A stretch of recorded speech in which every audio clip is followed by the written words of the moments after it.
Yo, hello. All right, I'm here. Hello, welcome. Um, how's it going? Is anyone in here? Of course, there's me, and that's it. But that's okay. That's all we need. That's all we need. Hey, we're starting the stream early, 10 a.m. today. It is March 15th today. Everybody. So how's it going? Um, how am I doing? You may ask. I'm doing okay. So I haven't gone to bed yet, so it's going to be an interesting stream, everyone. It's going to be a rails. It's off the rails. It's going to be rails on, rails off. Rails will be curving, braking, all the good things you would want from a sleep deprived stream. But I'm a young lad. I'm a young whipper, scamper, skadoodle, whatever what's that guy from Duck Dynasty? What do they call him? A yippie? What do they call those people who are always full of energy no matter what? I don't know. It's either he's referring to crackheads or gay people, and I'm not sure. Anyway, this isn't how I wanted to start the stream, but it is. So I haven't gone to bed because my sleep schedule is just fucked up, dude. And I know I'm on the starting student soon screen. We're starting soon. Believe me. But I just want to talk about my day. But my sleep schedule's just been awful. Absolutely toast. Just completely cooked. Going to bed at 9 in the morning, waking up at 7 p.m. Not great. Completely flipped around opposite of what I need as a functioning adult. So I've decided just to stay up for 24 hours because why not? I know it's probably not the greatest solution, but it is the path we've chosen. And we're not going back now. So, because then I'm just right back where I started. Because I'll be waking up at like 6, 7, 8 p.m. And that's, as much as it is nice to sleep till then and not have any obligations because I'm unemployed and not in school right now because it's the summer. So it is what it is, we're just chilling. And I realize my window's probably open, so if my neighbor is awake outside or across from me, they could be my first guest of the stream, perhaps, if they're listening. I'm just gonna go make sure the window's closed. Just because I've been loud enough.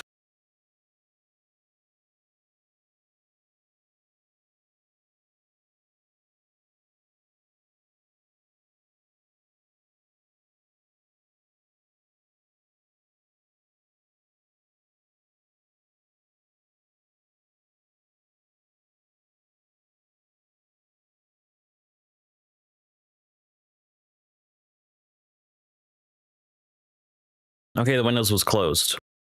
Great stuff.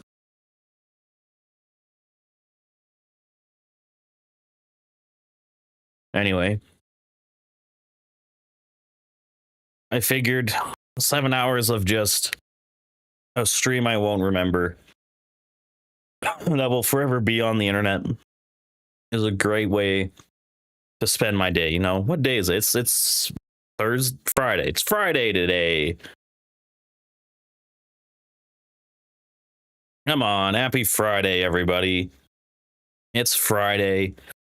Iceman dropped today. I don't know if I'm going to be listening to it at all, or at least today, because I don't think I can sit and listen to music even for an hour and be entertained. So, I don't know. I think surfing the internet and playing games is a better way to spend 7 hours instead of listening to a Drake album right away. I know everyone's going to the NFR podcast and everyone's going to make their reaction videos. I'm waiting on it. Okay, I'm gonna let it cook. Everyone's gonna burn through all their reactions in 24 hours, right? and then you're done. You're left. You blew your load, and then here I come in, dropping my reaction however many days later. But anyway, this is stupid. Of course, that's stupid.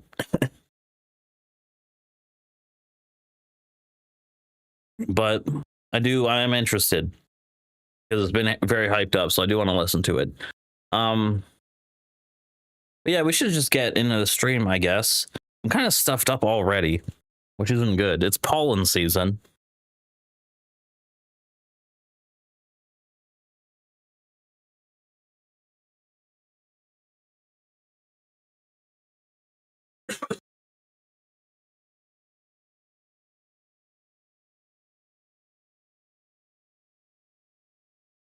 But anyway, how I wanted to start the stream today is a little bit different from most. I wanted to start the stream today. And first off, I have another camera here. Another camera. The same camera. God, look at my forehead. Look at that shining bright on my forehead.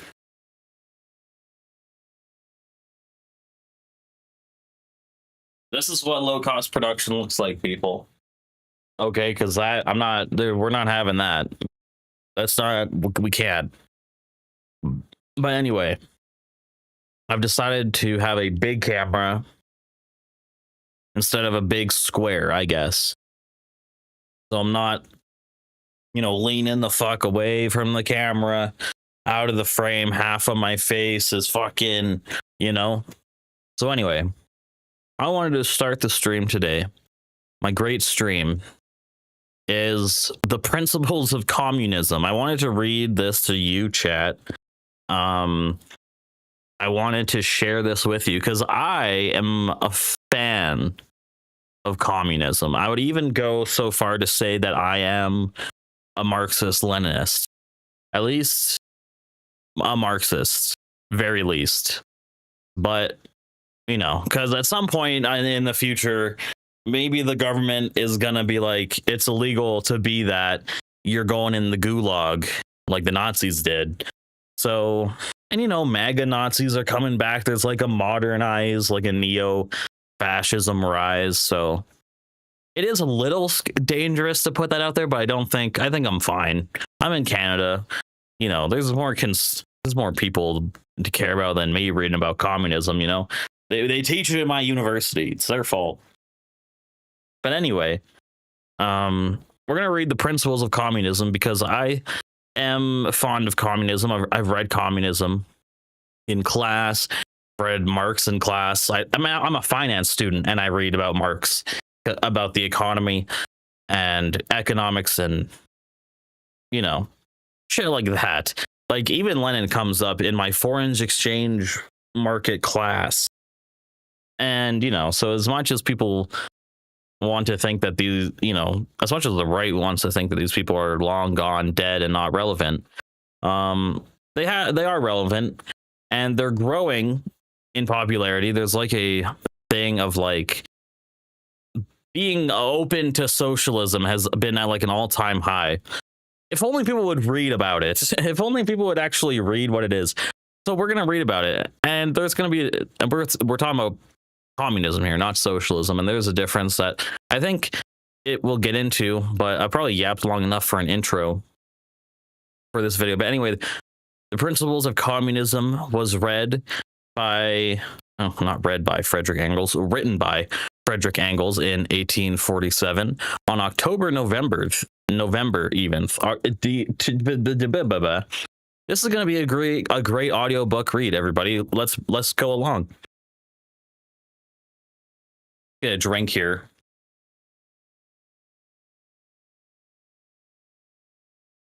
Again, if this somehow makes it into the VOD on YouTube, I'm sleep deprived. This reading will be something. It's going to be something at least. It's going to be, a thing on the internet, bare minimum. So, what is communism? So, communism is the doctrine of the conditions of the liberation of the proletariat. What the hell does that mean? If you said that to Aiden Ross, would he be able to plug that in? I don't think so. But I can, okay? And I will try to help you. Aiden. I will try to guide Aiden Ross's hand throughout this whole thing. That's who I'm kind of walking with here. Is like the Aiden Rosses of the world, like the Elons, the Wrights. You know, they're not going to understand. They hate communism, but for everyone else who's like open to socialism, we're going to go a little bit further. But anyway, communism is the doctrine of the conditions of the liberation of the proletariat. Basically, communism is liberating the proletariat. What is the proletariat? Proletariat is that class in society which lives entirely from the sale of its labor and does not draw profit from any kind of capital, whose weal and woe, whose life and death, whose sole existence depend on the demands for labor. Hence, on the changing state of business, the vagaries of unbridled competition, the proletariat, or the class of proletarians, is, in a word, the working class of the 19th century. And we are still the proletariat because we still have capitalism, right? You know, we are the working class still. Anyone who's ever had a wage job, been an employee, you're a worker. You are part of the proletariat, the working class. If you do not draw any profit from any kind of capital, you are not proletariat, right? Because you don't own capital. You're not drawing profit off of wages, off of rents, off of interests, you know. Anyway, proletarians then have not always existed. No. There have always been poor and working classes, and the working class have mostly been poor, but there have not always been workers and poor people living under conditions as they are today. In other words, there have not always been proletarians any more than there has always been free, unbridled competitions, right? So basically, there's not been proletarians as long as there's been capitalism. The class structure. There's always been poor workers and poor serfs and poor working people, but proletarians are a different sort of step beyond that, right, in capitalism. So, how did the proletariat originate? The proletariat originated in the Industrial Revolution, which took place in England in the last half of the 18th century, and which has since been repeated in all civilized countries of the world.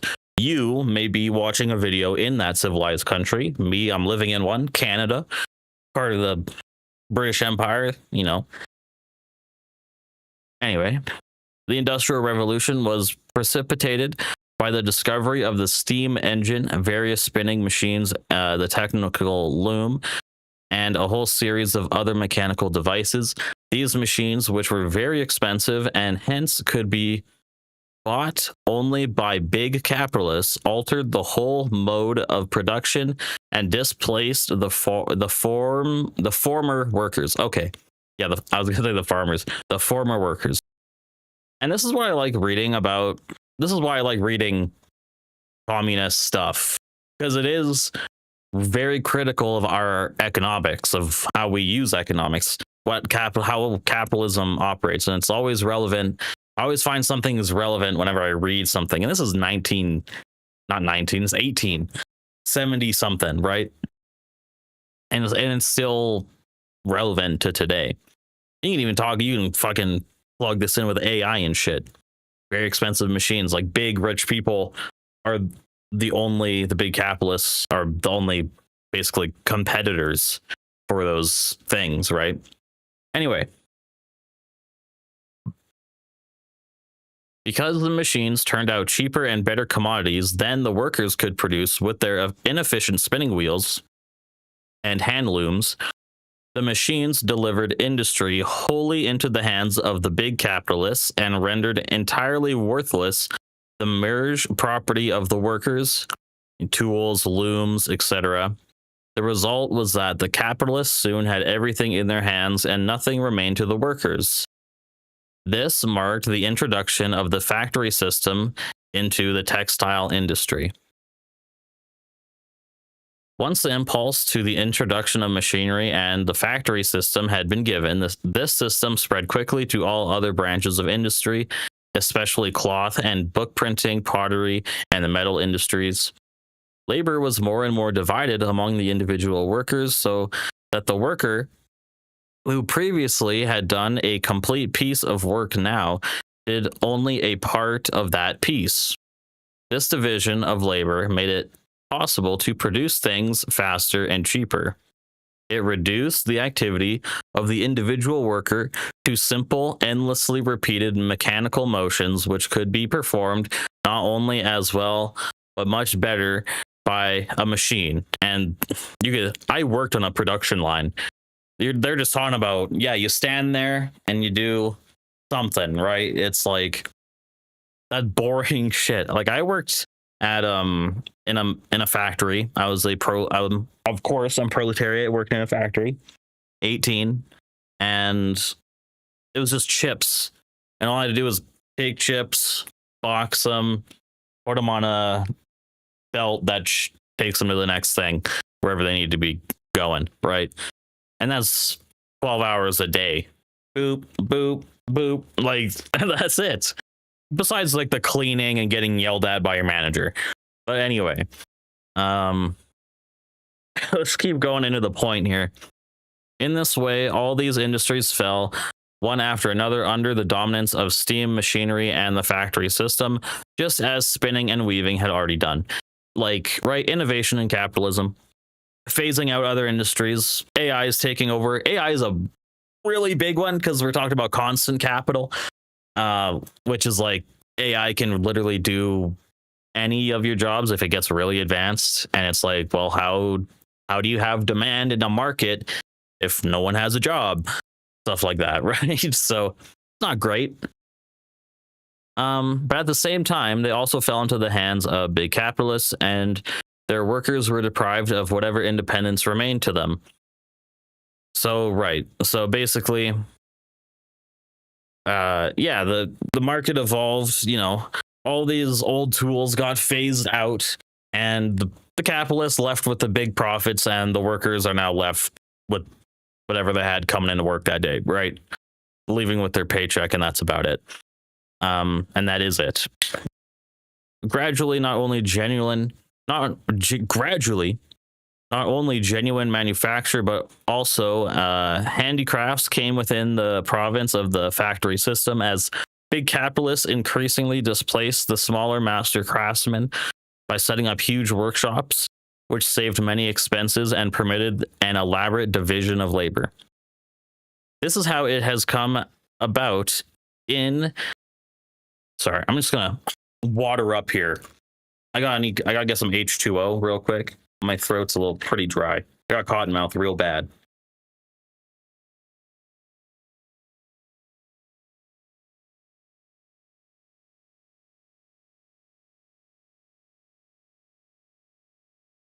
This is how it has come about that in civilized countries at the present time, nearly all kinds of labor are performed in factories, and in nearly all branches of work, handicrafts and manufacture have been superseded. This process has, an ever greater degree, ruined the old middle class.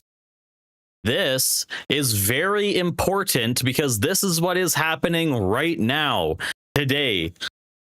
New technology is phasing out the old middle class. We are always talking about how the middle class today is struggling. Inflation's eating away at the middle class. The middle class is gone. The middle class has never looked worse. This is what capitalism is. This is how it operates. And this was written in 1874. Anyway, I was just thinking of that. I was like, Jesus Christ, could this not be any more accurate to what we're talking about today with AI and the middle and the middle class in general just being just so much worse off than ever, right? And the low class, who knows how they're doing that right now? I don't know.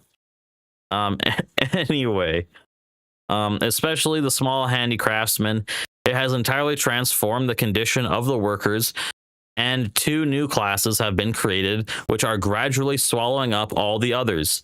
These are: one, the class of big capitalists who in all civilized countries are already in almost exclusive possession of all the means of subsistence and of the instruments, machines and factories, and materials necessary for the production of the means of subsistence. This is the bourgeois class, or the bourgeoisie. Two, the class of the wholly propertyless, who are obliged to sell their labor to the bourgeois in order to get, in exchange, the means of subsistence for their support. This is called the class of proletarians, or the proletariat. So we have learned what the proletariat is. Congratulations, us, chat. W us. Give us a round of applause if you've made it still here in this stream, in this video that you're watching on YouTube. Hit like, hit subscribe. I should honestly tweet that I'm live, right? Is that a thing that streamers do? That's probably a thing that streamers do, right? I should probably do that. Even if I have 6 followers, okay? I was about to just tweet out the Twitch, a Twitch link in general. I was about to just tweet out the Twitch, have mercy. A Twitch link. Oh God, that was awful. I am so sorry. Chat, I am horrified at what you just saw, had to hear. Anyway, let's just tweet out that I'm live. Hashtag live, hashtag Twitch, hashtag YouTube, hashtag live stream, hashtag communism, baby, hashtag Karl Marx, hashtag sweaty MAGA fascists can cry. Is that a good? That's a good one. That's a good one. That's a banger tweet. I'm gonna like that and retweet it. Anyway, where were we at? The principles of communism. We're at number 5. How many things are there? Not that I'm tired of reading, but I'm okay. There's 20 something. 25. There's 25. Okay, so we're like 1/7 of the way there. 1/5, right? Is that how that works? 5 times 5 is 25, right? Anyway, 1/5 of the way there. Am I being an idiot?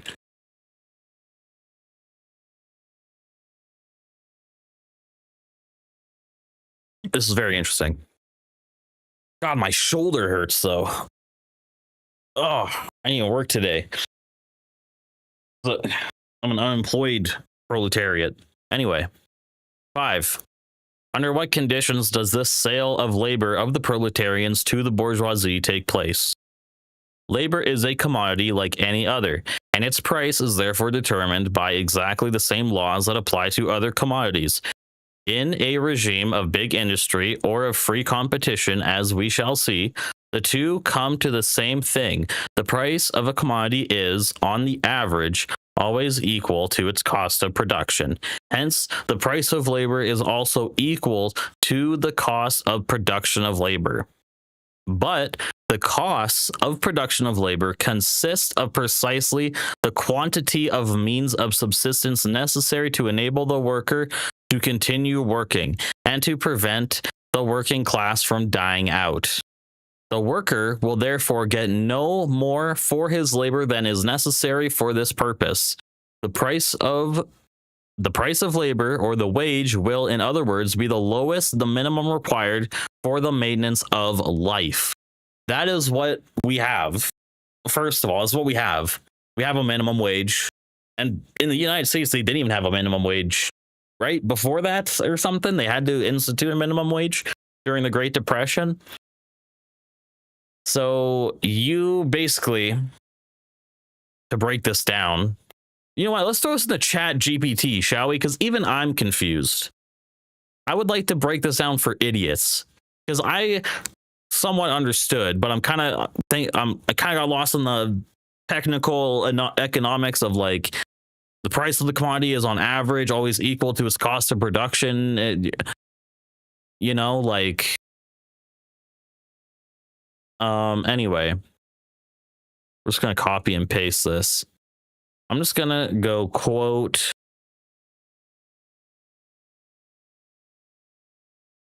Okay. Transcribe this to me like I was Aiden Ross and can't comprehend much. See what this does. The passage is basically saying workers are treated like products. I mean, we were talking about that. Yeah, so if you work at a job, the company pays you kind of like they pay for fuel, minerals, and machine or parts. Your wage isn't mainly based on fairness. It's based on the cheapest amount needed to keep workers alive and able to come back tomorrow. In simpler terms, boss wants to pay as little as possible. Workers need money for food, rent, clothes, etc. So wages usually settle around just enough to survive. And that's all I'm going to read of that.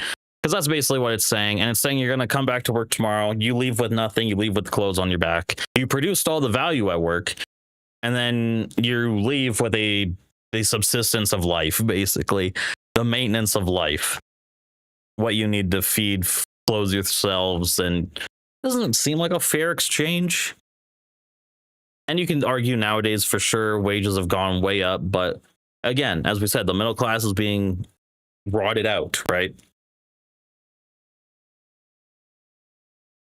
Like disaster is kind of baked in to capitalism. It's called depressions and recessions.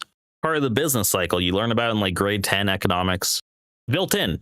Like, how do you avoid a recession? You don't. It happens naturally because that's our economics. It's how it works.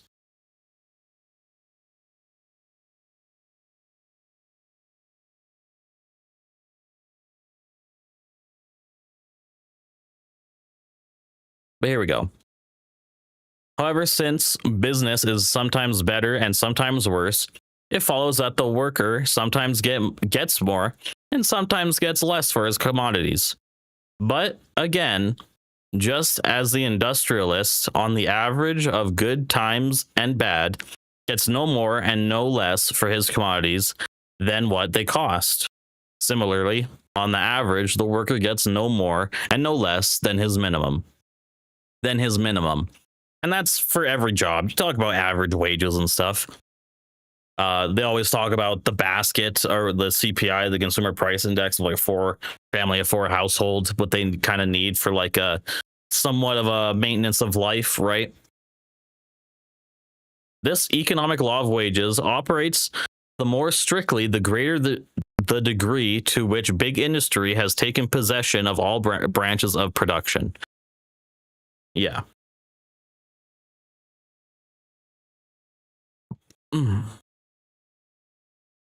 Anyway, 6. What working classes were there before the Industrial Revolution? The working classes have always, according to the different stages of development of society, lived in different circumstances and had different relations to owning and ruling classes. In antiquity, the workers were the slaves of the owners, just as they still are in many backward countries and even in southern parts of the United States. Damn, called out in 18 whatever. In the Middle Ages, they were the serfs of the land-owning nobility, as they still are in Hungary, Poland, and Russia in the Middle Ages, and indeed right up to the Industrial Revolution. There were also journeymen in the cities who worked in the service of the petty bourgeois masters. Gradually, as manufacture developed, these journeymen became manufacturing workers who were even then employed by larger capitalists. 7. In what way do proletarians differ from slaves? This is a great one. We love this one. Which way? We're talking about like wage slavery. So how do they differ? The slave is sold once and for all. The proletarian must sell himself daily and hourly. That is a great difference. That is you kind of nailed it on the head. So instead of being sold, you're selling yourself. So you're still being sold, you're just doing it voluntarily.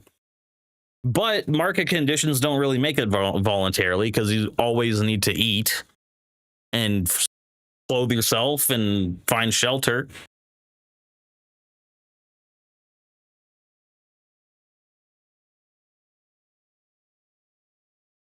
Or are we slaves, chat? Are we slaves right now? Or are we slaves? Press one if you think we're slaves. Anyway, the individual slave, property of one master, is assured an existence, however miserable it may be, because of the master's interest. The individual proletarian, the worker, property, as it were, of the entire bourgeois class, which buys his labor only when someone has need of it, has no secure existence. This existence is assured only to the class as a whole. I love that. The whole I mean, I don't love it. It's a sad reality. The whole working class just has no secure existence whatsoever. Now, of course, in society, there's much more security nets and stuff like that. but still, it's still the same. The slave counts as a thing, not as a member of society. Thus, the slave can have a better existence than the proletarian, while the proletarian belongs to a higher stage of social development and himself stands on a higher social level than the slave. The slave frees himself when, of all the relations of private property, he abolishes only the relation of slavery and thereby becomes a proletarian. The proletarian can free himself only by abolishing private property in general. Now, this is a good distinction. This is a great distinction, because the slave frees himself when he abolishes the relations of private property. You cannot sell human beings. Human beings cannot be private property, right? He abolishes the relations of slavery. You cannot have slavery, right? You had a war over slavery. There are no more slaves, right? It's not that, and you can, this is a big debate between like socialists and communists, because reformists, who are always like advocating for better healthcare, higher wages, etc., that's great. But what we're talking about is abolishing private property in general when you're talking about communism, because you can talk about slavery and say, yes, you can feed the slave better, you can clothe him better, you can treat him nicer, you can put him in better conditions. That's all great, but the problem is still the relation of slavery. He's still a piece of property. That relationship has to be abolished.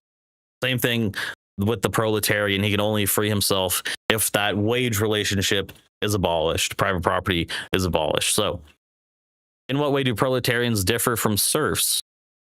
The serf possesses and uses an instrument of production, a piece of land, in exchange for what he gives up a part of his product or part of his services of his labor. The proletarian works with the instruments of production of another for the account of this other in exchange for a part of the product. The serf gives up, the proletarian receives. The serf has an assured existence, the proletarian does not. The serf is outside competition. The proletarian is in it. And that's an important distinction, because in capitalism, in the free market, you aren't secure if you don't have a job, right? You are like literally unsecure. You're secured by the minimums of society, really, or family members, like, you know. Anyway, the serf liberates himself in one of three ways. Either he runs away to the city and there becomes a handicraftsman, or instead of products and services, he gives money to his lord and thereby becomes a free tenant, or he overthrows his feudal lord and he himself becomes a property owner. In short, by one route or another, he gets into the owning class and enters into competition. The proletarian liberates himself by abolishing competition, private property, and all class differences. That's communism. This is the introduction of communism. I hope we're all learning. Dude, I'm starving. I'm gonna have to take a break to eat some breakfast, man. I am like actually hungry. I think it's because I took my pill today and I didn't have it with food, and now I'm all upset. My stomach is all mad. So I'm gonna eat something. So we'll be right back. I'm gonna go show you guys my new BRB scene. Look at that, baby. Hope you'll enjoy.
All right, everyone, we're back. We're just gonna jump right back in. So, God, my throat burning. It hurts now.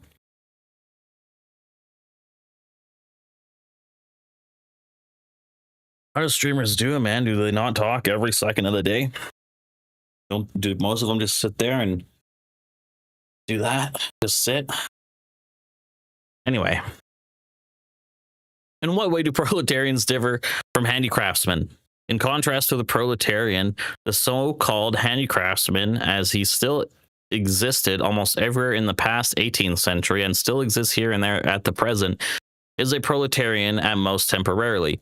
His goal is to acquire capital himself, wherewith to exploit other workers. He can often achieve this goal where guilds still exist or where freedom from guild restrictions has not yet led to the introduction of factory-style methods into the crafts, not yet to fierce competition. But as soon the factory system has been introduced into the crafts and competition flourishes fully, this perspective dwindles away and the handicraftsman becomes more and more a proletarian. The handicraftsman therefore frees himself by becoming either bourgeois or entering the Middle Ages in general, or the Middle Ages, entering the middle class in general, or becoming a proletarian because of competition, as is now more often the case. In which case he can free himself by joining the proletarian movement, i.e., more or less communist movement. 10.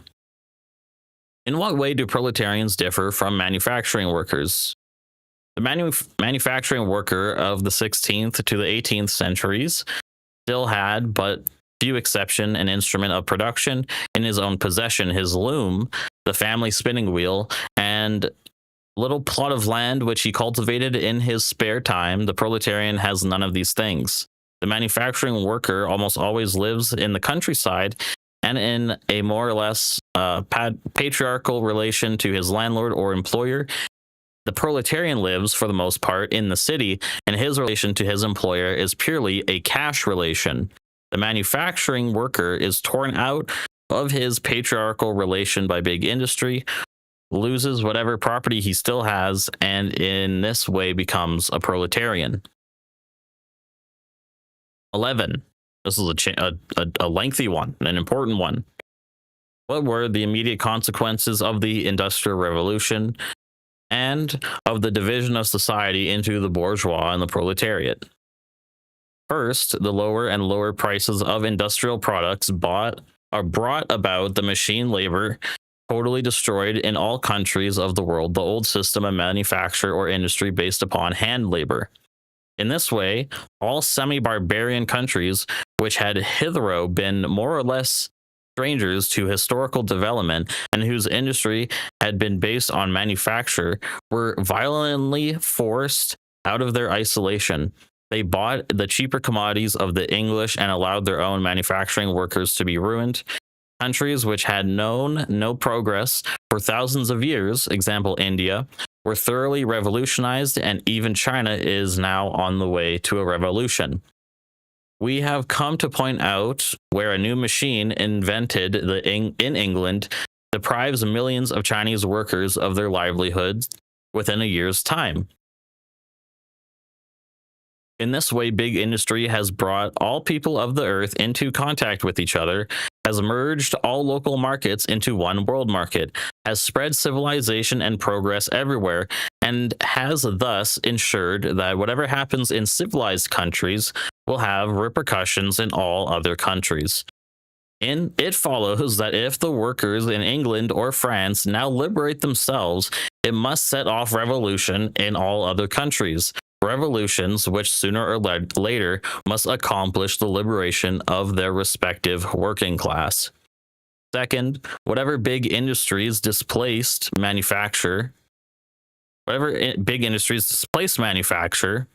bourgeois developed in wealth and power. See, this is kind of cool, because this was written in 4, and Engels is talking about whatever big industries displaced manufacture. And we're talking about Trump and China and stuff, talking about like bringing back manufacturing because AI is replacing manufacturing. So this is interesting. So, whatever big industries displaced manufacture, the bourgeois developed in wealth and power to the utmost and made itself the first class of the country. The result was that wherever this happened, the bourgeois took political power into its own hands and displaced the hitherto ruling classes, the aristocracy, the guild masters, and the representative, the absolute monarchy. The bourgeois alienated the power of the aristocracy, the nobility, by abolishing the entailment of estates. In other words, by making landed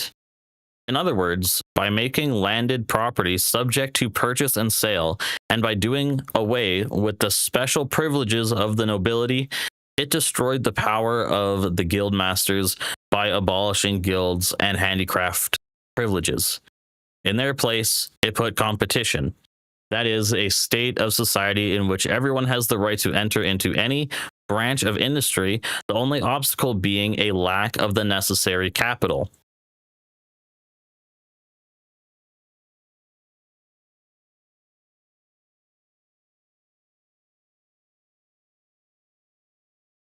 The introduction of free competition is thus public declaration that from now on the members of society are unequal only to the extent that their capitals are unequal. That capital is the decisive power, and that therefore the capitalists, the bourgeois, have become the first class in society.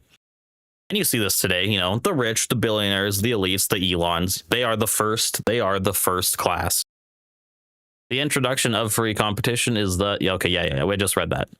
Free competition is necessary for the establishment of big industry because it is the only condition of society in which big industry can make its way. Having destroyed the social power of the nobility and the guild masters, the bourgeois also destroyed their political power. Having raised itself to the actual position of the first class in society, it proclaims itself to be also the dominant political class. This it does through the introduction of the representative system, which rests on bourgeois equality before the law and the recognition of free competition, and in European countries takes the form of constitutional monarchy. In these constitutional monarchies, only those who possess a certain capital are voters. That is to say, only members of the bourgeois. These bourgeois voters choose the deputies, and these bourgeois deputies, by using their right to refuse to vote taxes, choose a bourgeois government.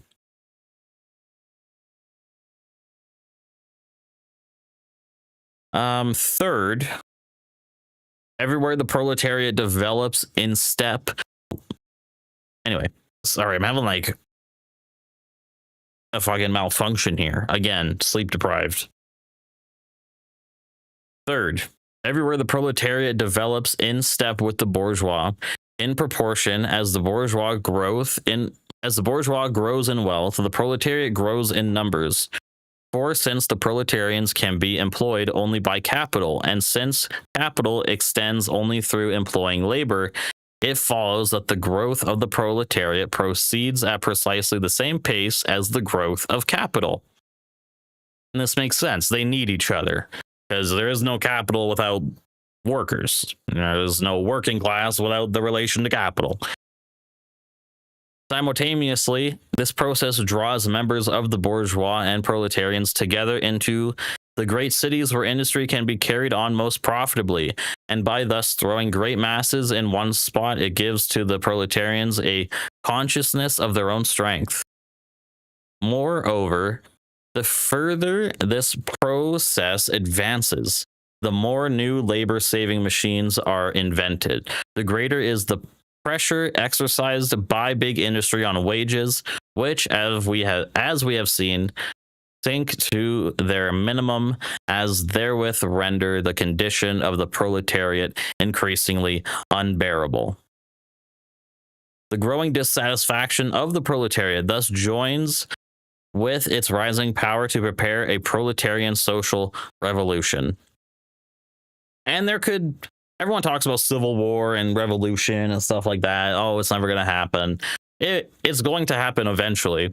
I'm not sure if it talks about it in this introduction to communism, but talk about AI. As soon as you have AI that can do everyone's job and take away all that demand, are people going to be okay with the government declaring their wages? I don't know how that would work. I don't know.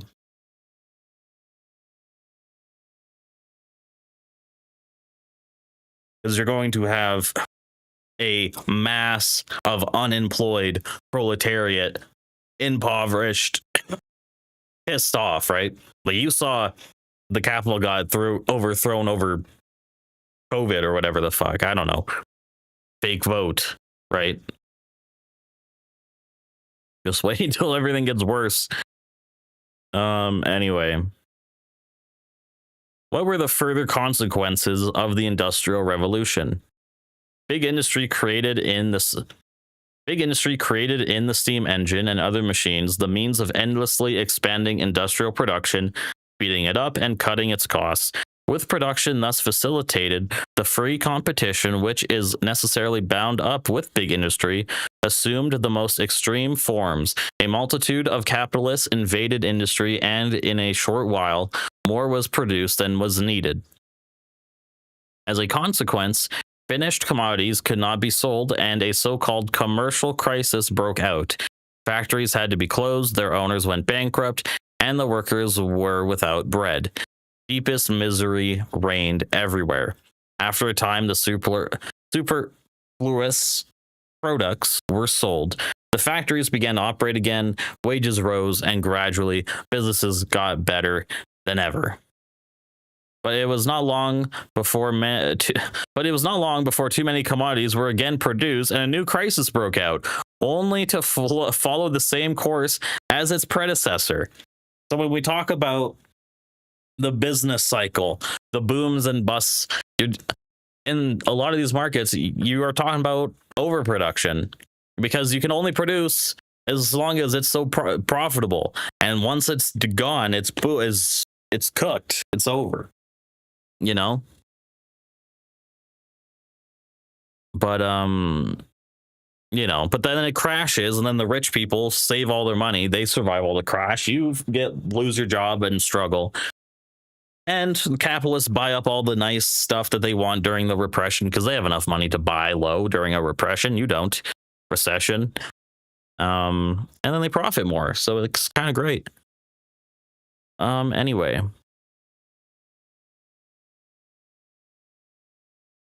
But it was not long before too many. Yeah.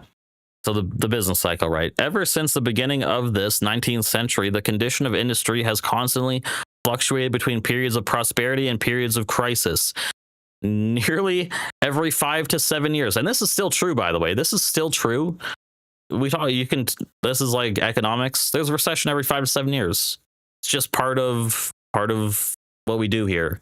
Part of the great economics that we use. A fresh crisis has intervened, always with the greatest hardship for the workers, and always accompanied by general revolutionary stirrings and the direct peril of the whole existing order of things, right? Because we're like, what the fuck? What the fuck is going on here?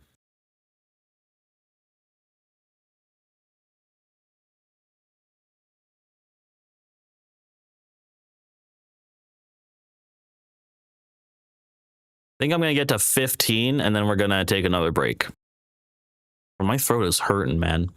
Couldn't be the smoking. Has to be, I don't know, natural.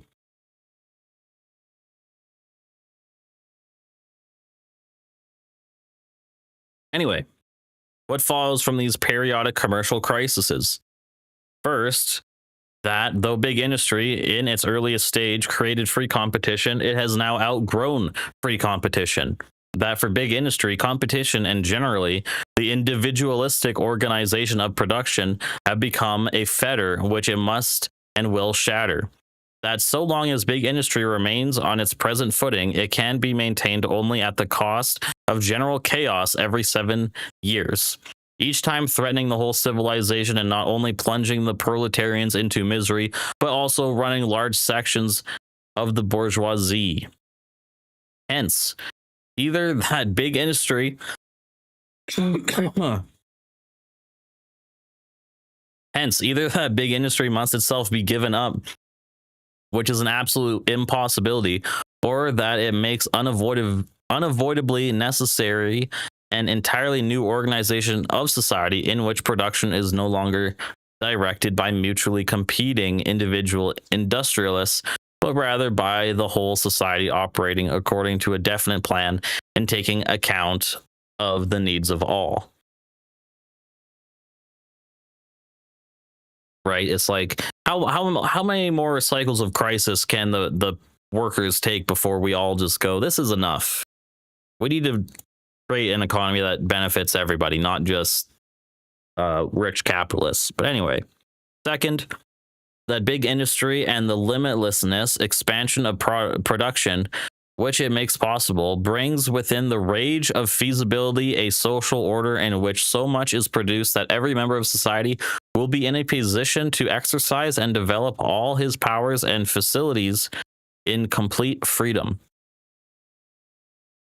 and faculties in complete freedom. It thus appears that the very qualities of big industry, which our present day society produce misery and crisis, are those which, in a different form of society, will abolish this misery and these catastrophic depressions. We will see the greatest clarity, one, that all these evils are from now on to be ascribed solely to a social order which no longer corresponds to the requirements of the real situation, and two, that it is possible through a new social order to do away with these evils altogether. 14. What will this new social order have to be like? Above all, it will have to take control of industry and of all branches of production out of the hands of mutually competing individuals, and instead institute a system in which all these branches of production are operated by society as a whole. That is, for the common account, according to a common plan, and with the participation of all members of society. And this is why I don't get why people say communism is bad and evil. Because when you hear this, you go, that's not very evil. It just kind of makes sense. Like, everyone should be more involved in how like society is shaped, you know? So whatever. It will, in other words, abolish competition and replace it with association. Moreover, since the management of industry by individuals necessarily implies private property, and since competition is in reality merely the manner and form in which the control of industry by private property owners expresses itself, it follows that private property cannot be separated from competition and the individual management of industry. Private property must therefore be abolished, and in its place must come the common utilization of all instruments of production and the distributions of all products according to common agreement. In a word, what is called communal ownership of goods, right? And this is another thing that doesn't make sense about capitalism, is because if certain items are too expensive to buy, let's say food, you're gonna have a lot of people who starve just simply because they can't afford the price of food, you know, and shit like that, or can't get breast milk or baby milk, whatever it is. You know, I don't know. And, you know, people with the most money shouldn't really get the best healthcare. You know, healthcare should be a communal good for everyone. Anyway, in fact, the abolition of private property is doubtless the shortest and most significant way to characterize the revolution in a whole social order which has been made necessary by the development of industry, and for this reason, it is rightly advanced by communists as their main demand. Yeah. And I could honestly see this with AI. I could. A abolition of private property. I'm talking about private property, like the means of production, not like your toothbrush.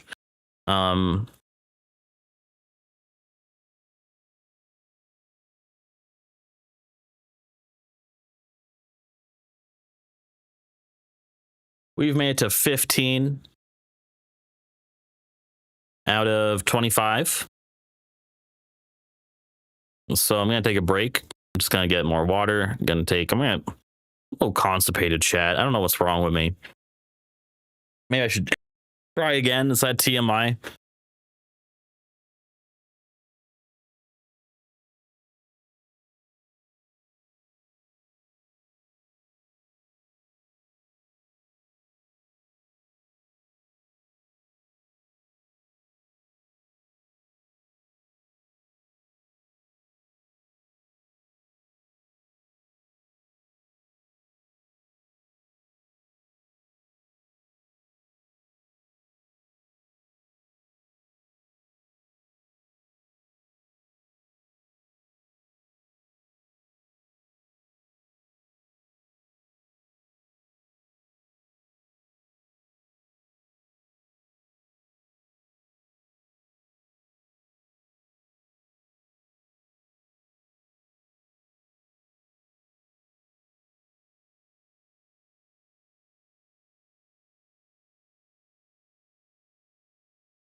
All right. Where were we? We are back. We're back. 15, everybody. 15. Are you still here? 15. Press 1 if you're 15. Press 2 if you're still here. Subscribe on YouTube if you are still watching. It's been a rough one, but thank you. No one is here, but that is okay. 15. Was not the abolition of private property possible at an earlier time? No. Every change in the social order, every revolution in property relations is the necessary consequence of the creation of new forces of production, which no longer fit into the old property relations. Private property has not always existed. When, towards the Middle Ages, there arose a new mode of production, which could not be carried on under the then existing feudal and guild forms of property. This manufacture, which had outgrown the old property relations, created a new property form, private property. And for manufacture, at the earliest stage of development of big industry, private property was the only possible property form. The social order based on it was the only possible social order. So long as it is not possible to produce so much that there is enough for all, with more left over for expanding the social capital and extending the forces of production, so long as this is not possible, there must always be a ruling class directing the use of society's productive forces and a poor oppressed class. How these classes are constituted depends on the stage of development.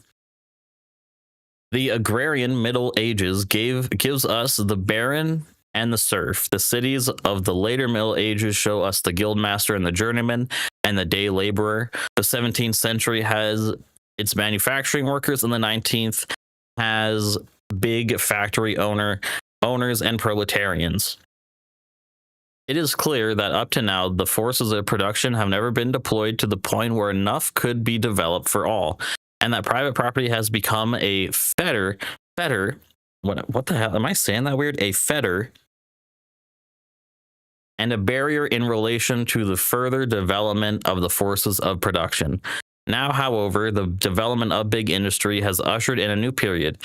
Capital and the forces of production have been expanded to an unprecedented extent, and the means are at hand to multiply them without limit in the near future.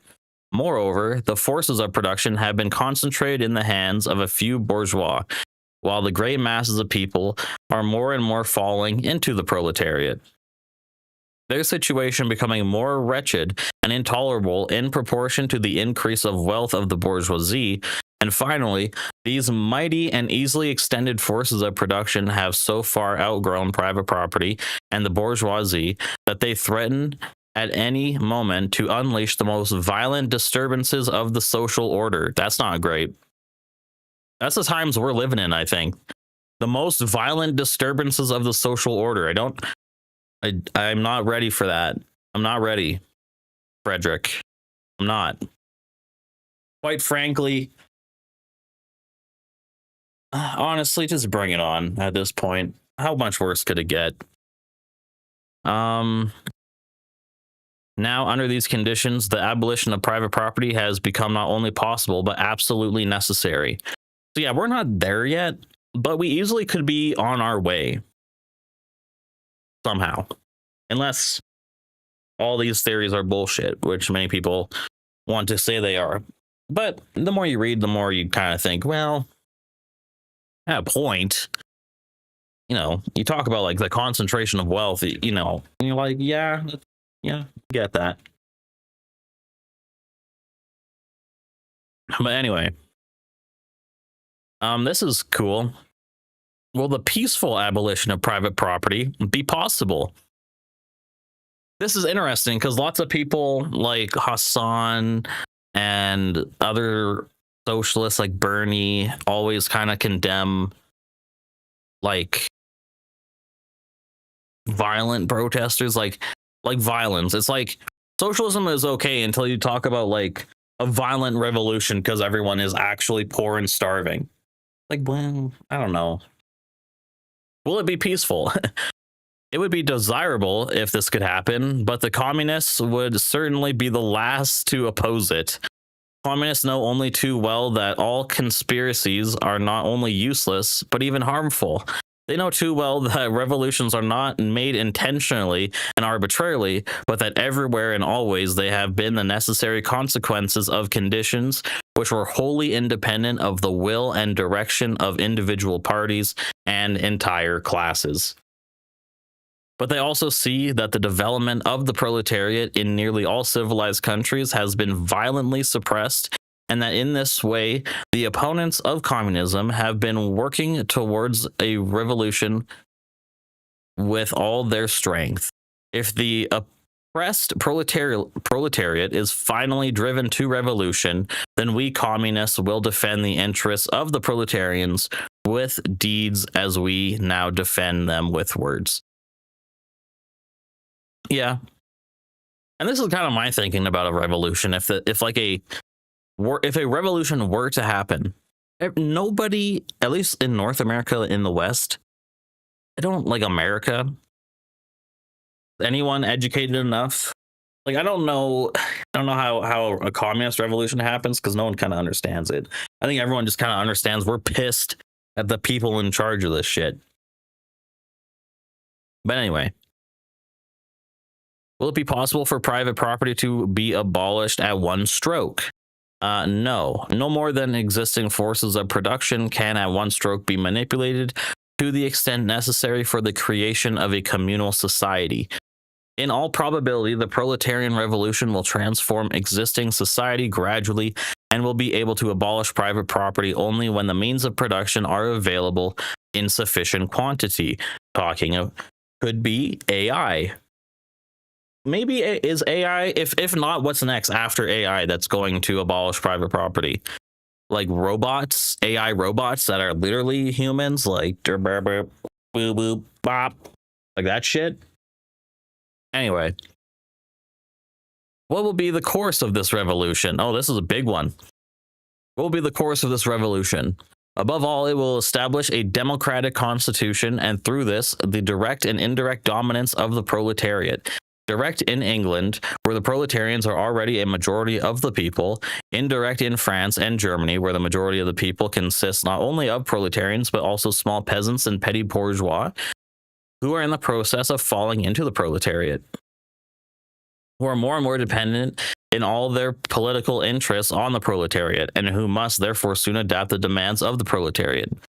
Perhaps this will cost a second struggle, but the outcome can only be the victory of the proletariat. Yeah, so it's like, what are your goals of the revolution? And that's the thing, when you talk about victory of the proletariat, a proletariat, like top class, whatever you want to call it, what does that look like? Like, what does that mean? What does that look like, in practice? And again, it's communal. Everyone's kind of working together. And I think it's crazy we're not kind of all doing that already, working together, having input on kind of everything in a democratic manner with internet. Like, we can talk across the globe. Like, what? Like, no one.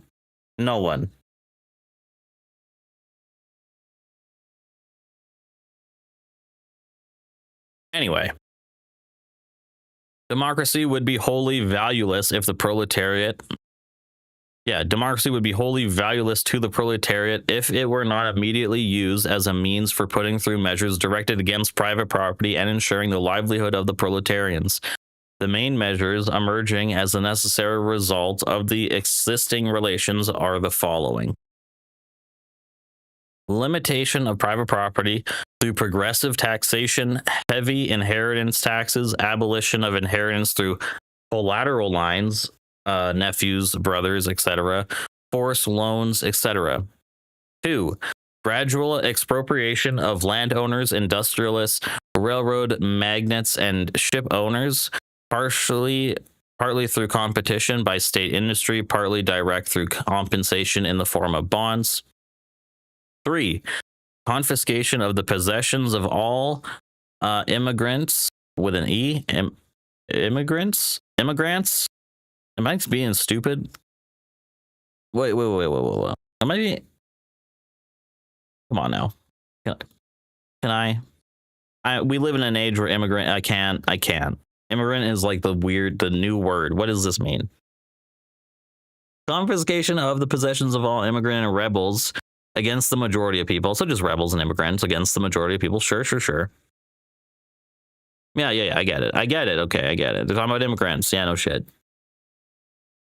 Organization of labor or employment of proletarians on publicly owned land in factories and workshops, with competition among the workers being abolished and with the factory owners, insofar as they still exist, being obliged to pay the same high wages as those paid by the state. An equal obligation on all members of society to work until such time as private property has been completely abolished. Formation of industrial armies, especially for agriculture. And you can kind of talk about this. Kind of reminds me of China, because it's like it is a gradual process building a society like this. Because society, like in China, private property has not been abolished. There are still capitalists in China. There are still private billionaires in China. They still have a big capitalists. They're capitalists. They are a communist state, but their economics is still capitalist largely. Anyway, but they do hold up, I think, a lot of these principles. I don't know, China. Dude, it's either my beard is fucking with my nose or the coke I snorted earlier. I don't really know. Anyway, God. I'm just kidding. I don't actually do coke. It's just a weed. I fucking have a stupid Kirby bong. Anyway. This is legal. We're in Canada, by the way, if anyone sees this and is like, blah, blah, blah. Which is not going to happen. Who the fuck cares? People smoke on like weed on stream. Hey, what are we doing here? Sorry. An equal obligation on all members of society to work until such time as private property has been completely abolished. Formation of industry armies, especially for agriculture. Centralization of money and credit in the hands of the state through a national bank with state capital, and the suppression of all private banks and bankers. Increase the number of national factories, workshops, railroads, ships, bringing new lands into cultivation, and improvement of land already under cultivation, all in proportion to the growth of the capital and labor force at the disposal of the nation. Education of all children from the moment they can have their mother's care in national establishments at national costs, education and production together. Construction on public lands of great places construction on public lands of great places as communal dwellings for associated groups of citizens engaged in both industry and agriculture, and combining in their way of life the advantages of urban and rural conditions while avoiding the one-sidedness and drawbacks of each. Destruction of all unhealthy and jerry-built dwellings in urban districts, equal inheritance rights for children born in and out of wedlock, concentration of all means of transportation in the hands of the nation. It is impossible, of course, to carry out all of these measures at once, but one will always bring others in its wake. Once the first radical attack on private property has been launched, the proletariat will find itself forced to go ever further, to concentrate increasingly in the hands of the state all capital, all agriculture, all transport, all trade. All the foregoing measures are directed to this end, and they will become practicable and feasible capital of producing their centralized effects to precisely the degree that the proletariat, through its labor, multiplies its country's productive forces. So basically, it's saying the proletariat will make the decisions with all of society's production value because they've produced it. You know, you work together for a common goal to benefit society, right? You all worked hard at work anyway. We all go to work and work 12-hour shifts, 8-hour shifts to produce the commodities and the subsistence for life at work. We should kind of have a say in what happens with that value that shapes society with. It's kind of like important, I think. Anyway, 19. Will it be possible for this revolution to take place in one country alone? No. By creating the world market, big industry has already brought all the peoples of Earth, and especially the civilized peoples, into such close relation with one another that none is independent of what happens to the others. Further, it has coordinated the social development of the civilized countries such to an extent that in all of them, bourgeoisie and proletariat have become the decisive classes, and the struggle between them the greater the struggle of the day. It follows that the communist revolution will not merely be a national phenomenon, but take place simultaneously in all civilized countries. That is to say, at least in England, America, France, and Germany, it will develop in each of those countries more or less rapidly, according to one country or the other has more developed industry, greater wealth, more significant mass of productive forces. Hence, Lord have mercy. Hence, it will go slowest and will meet the most obstacles. In Germany, hence it will go slowest and will meet most obstacles in Germany most rapidly and with the fewest in England. And probably the fewest in America now.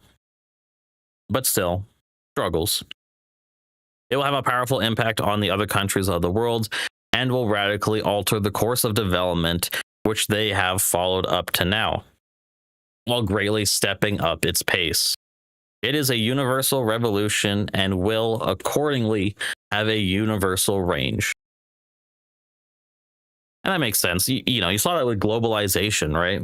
Like we've just read about for the past hour.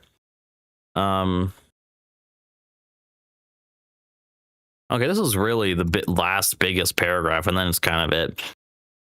So, what will be the consequences of the ultimate disappearance of private property?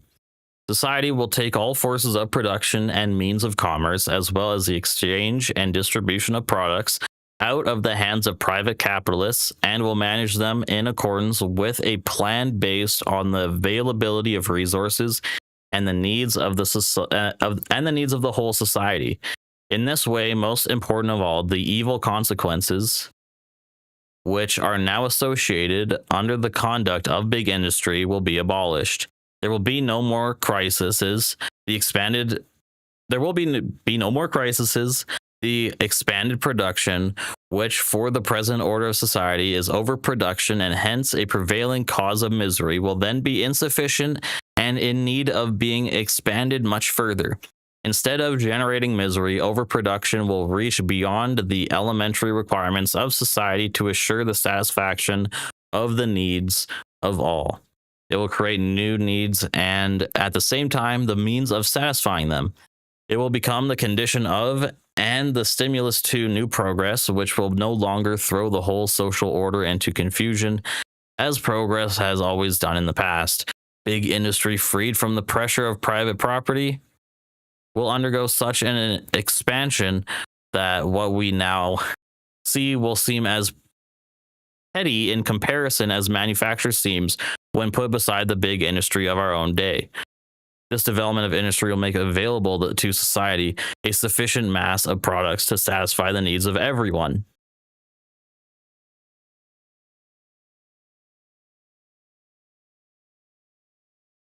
Can I react to Russian music for my YouTube channel? Is it your music? I'm reading The Principles of Communism here. I'm not about to go listen to Russian music right now. I'm sorry. But I got at least 15 more minutes of reading. I'm trying to become a hardcore, but maybe after. It's a good idea. I've listened to German music and that shit bangs, man. That shit goes fucking hard. I don't know if you're Russian. I'm not to say I don't know if there's beef there, but I'm just saying the music, hey, some of the music went hard. Anyway. What the fuck was I? Yeah, satisfy the needs of everyone. Got it? That's what communism is. Satisfying the needs of everyone. Communism. Am I right? Anyway, the same will be true of agriculture, which also suffers from the pressure of private property and is held back by the division of privately owned land into small parcels. Here, existing improvements and scientific procedures will be put into practice with a resulting leap forward, which will assure to society all the products it needs. In this way, such an abundance of goods will be able to satisfy the needs of all its members.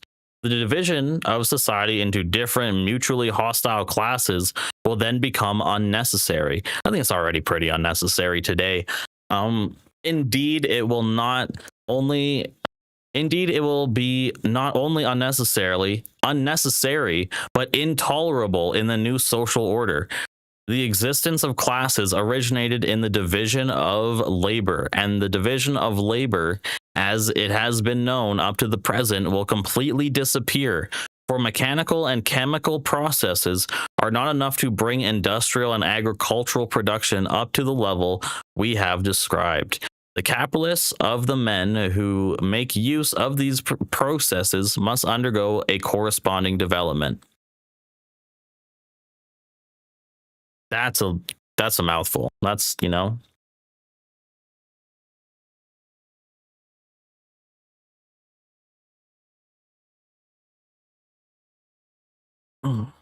Anyway, just as the peasants and manufacturing workers of the last century changed their whole way of life and became quite different people when they were drawn into big industry, in the same way, communal control over production by society as a whole and the resulting new development will both require an entirely different kind of human material.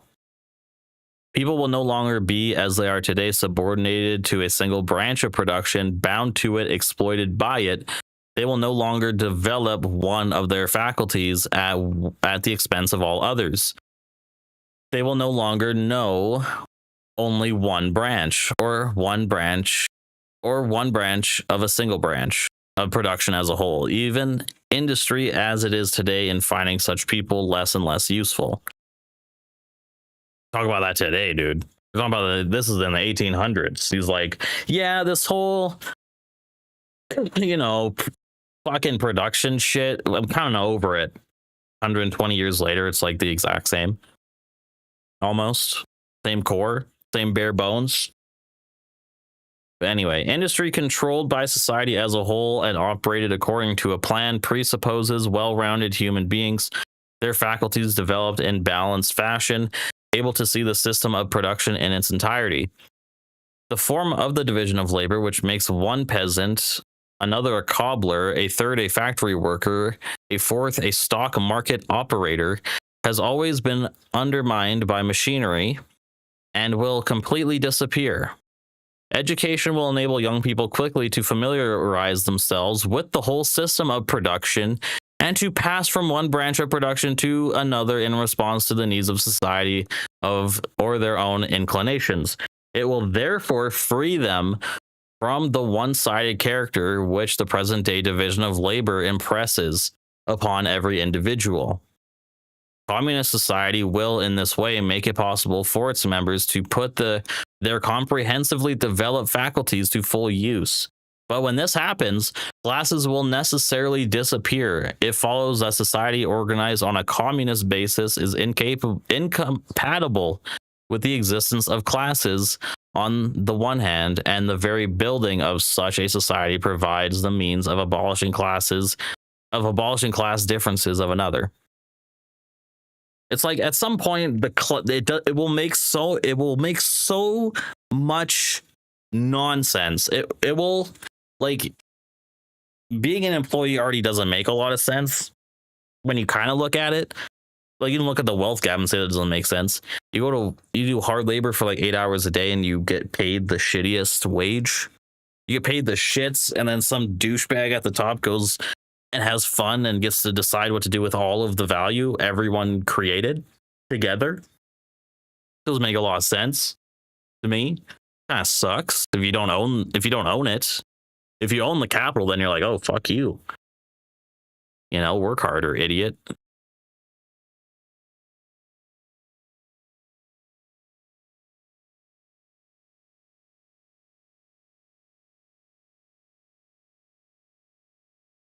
A corollary of this is that the difference between city and country is destined to disappear. The management of agriculture and industry by the same people rather than by two different classes of people is, if only for purely material reasons, a necessary condition of communist association.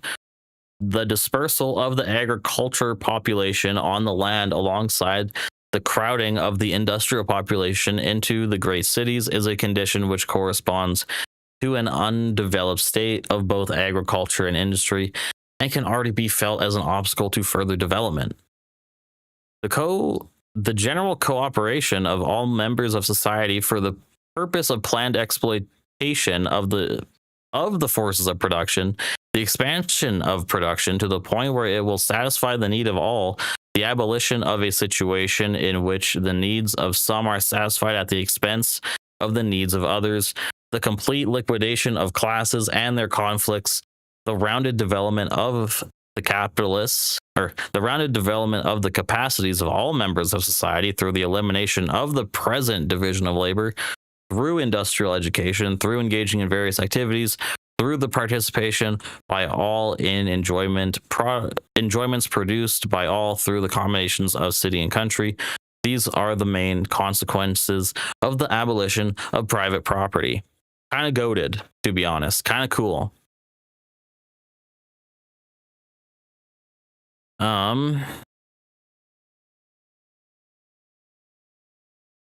But yeah, anyway, we're going to just ram out 21, 22, 25 and stuff. 21. What will be the influence of communist society on the family? It will transform the relations between the sexes into a purely private matter which concerns only the persons involved and into which society has no association to intervene. It can do this since it does away with private property and educates children on a communal basis, and in this way removes the two bases of traditional marriage, the dependence rooted in private property of the woman on the man and of the children on the parents. And here's the answer to the outcry of the highly moral Philistines against the community of women. Community of women is a condition which belongs entirely to bourgeois society and which today finds its complete expression in prostitution. But prostitution is based on private property and falls with it. Thus, communist society, instead of introducing community of women, it abolishes it. So instead of introducing a community of women, it abolishes a community of women because we're all a community, right? Anyway, what will be the attitude of communism to existing nationalities?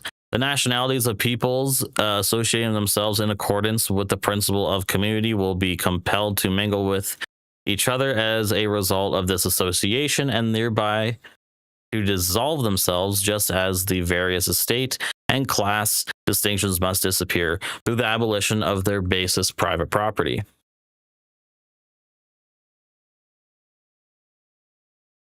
What will be its attitude to existing religions? All religions so far have been the expression of historical stages of development of individual peoples or groups of peoples, but communism is the stage of historical development which makes all existing religions superfluous and brings about their disappearance. How do communists disappear from socialists? Or how do communists differ from socialists? Here we go. So this is important. This is kind of like an important part of communism. How do communists differ from socialists? Because this is like, how does Karl Marx, Friedrich Engels, Vladimir Lenin compare to socialists of today like Hassan Abi, Bernie Sanders, AOC, and the like, right? Like those people. We're going to be talking about a lot of these different socialists, and I'm excited because I don't really know a lot of the whole breakdown. So how do communists differ from socialists? The so-called socialists are divided into three categories. The first category consists of adherents of a feudal and patriarchal society which has already been destroyed, reactionary socialists.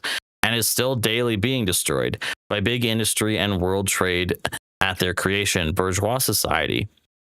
This category concludes from the evils of existing society that feudal and patriarchal society must be restored because it was free of such evils. In one way or another, all their proposals are directed to this end. This category of reactionary socialists, for all their seeming partisanship and their scalding tears for the misery of the proletariat, it nevertheless energetically opposed by the communists for the following reasons. 1, it strives for something which is entirely impossible. 2, it seeks to establish the rule of the aristocracy, the guild masters, the small producers, their routine of absolute or feudal monarchs, soldiers, priests, a society which was, to be sure, free of the evils of present-day society, but which brought it at least as many evils without even offering to the oppressed workers the prospect of liberation through a communist revolution. 3, as soon as the proletariat become revolutionary and communist, these reactionary socialists show their true colors by immediately making common cause with the bourgeois against the proletarians. Bourgeois socialists. The second category consists of adherents of present-day society who have been frightened for its future by the evils to which it necessarily gives rise. What they want, therefore, is to maintain the society while getting rid of the evils which are an inherent part of it. So we're talking about the Hassan Abis of the world, the bourgeois socialists, the rich socialists, right? They have been frightened for its future of the evils which capitalism gives rise to. This end, some purpose mere welfare measures, while others come forward with grandiose systems of reform, which, under the pretense of reorganizing society, are in fact intended to preserve the foundations and hence the life of existing society. Communists must unremittingly struggle against these bourgeois socialists because they work for the enemies of the communists and protect the society which communists aim to overthrow. So when Hassan says that he's a Marxist and he's a socialist and all of that, he's not actually a socialist. He's a fake socialist. He's a bourgeois socialist. He's a reformist. He's not a communist. Let me tell you that. But he calls himself a Marxist, and all of his followers say that they're Marxists. But Marx and Engels, who wrote this piece, would go, "Fuck you! You are still operating in a way that maintains the structure that socialists, communists want to overthrow. So you're not really a socialist. You're a democratic socialist, bourgeois socialist, reformist. You're not a communist. That's all. You're not a Marxist. That's for sure." Anyway. Third, democratic socialists. We were just talking about them. Finally, the third category consists of democratic socialists who favor some of the same measures the communists advocate, as described in question 18, not as part of the transition to communism, however, but as measures which they believe will be sufficient to abolish the misery and evils of present-day society. These democratic socialists are either proletarians who are not yet sufficiently clear about the conditions of the liberation of their class, or they are representatives of the petty bourgeois, a class which, prior to the achievement of democracy and the social measures to which it gave rise, has many interests in common with the proletariat. It follows that in moments of action, the communists will have to come to an understanding with these democratic socialists and in general to follow as far as possible a common policy with them, provided that these socialists do not enter into the service of the ruling bourgeois and attack the communists. Now, this is also very, very important for the socialists of today, the Mamdanis, the AOCs, the Bernie Sanders. They are not socialists. They attack communists. They do not like communists. They are not about abolishing private property. They're not about socialism. They're about democratic socialism. They want to just relieve society of some ails with higher taxation, for more progressive taxation, stuff like that. It is clear that this form of cooperation in action does not exclude the discussions of differences. 25. What is the attitude of the communists to the other political parties of our time? This is interesting. This is the last one. So I'm going to clear my throat.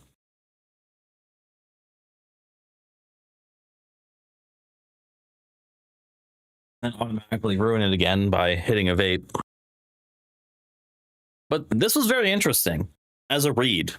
I'm glad I read today. You know, I'm glad I read, chat. I feel like my brain grew a little bit. I feel like my brain got stronger. I feel like I learned something. Feels like I had a what's it called? An upgrade, like an experience gain reading this in my communist journey to become a communist. The perfect communist. The perfect communist. That's hilarious. But anyway.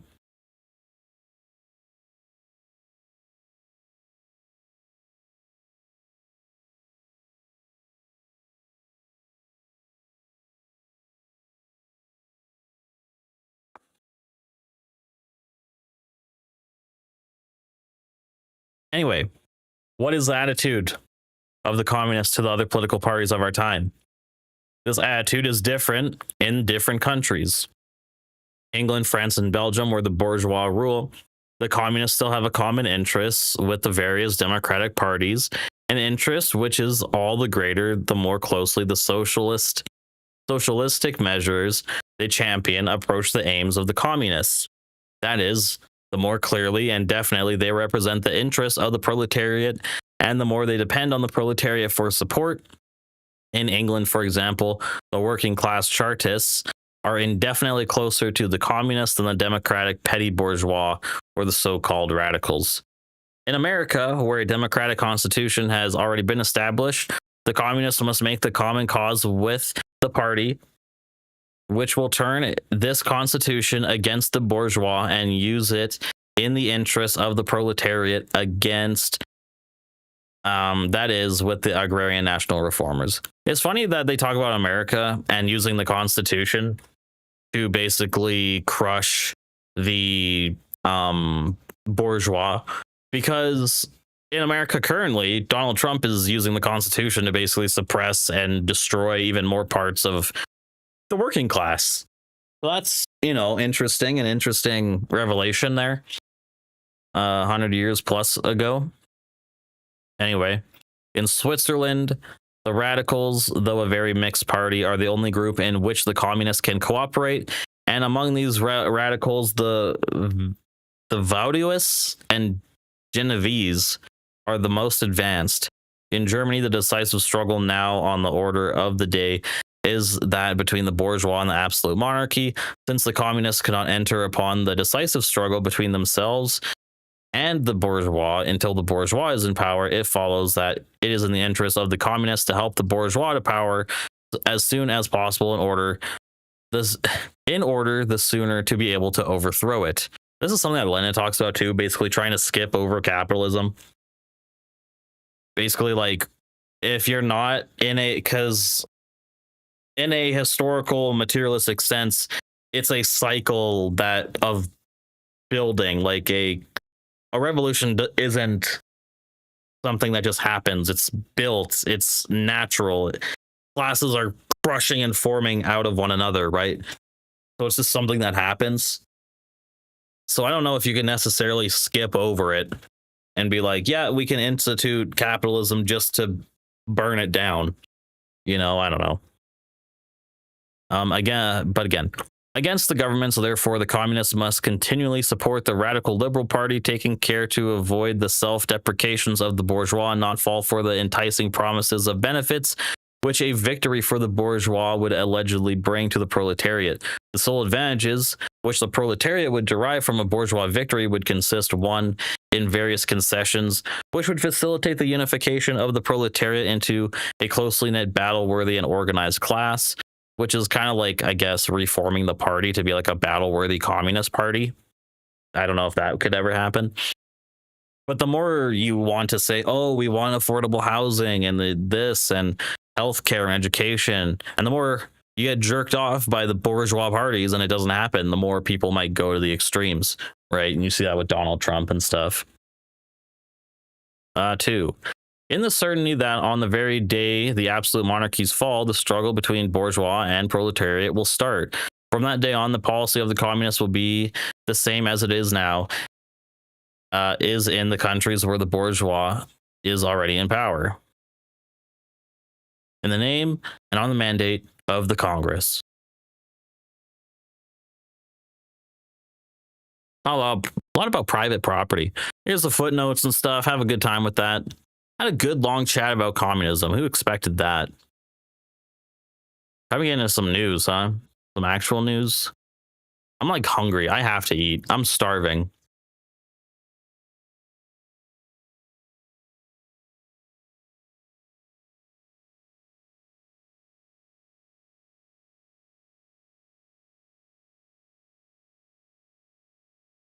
You know, just see what's popping in the world.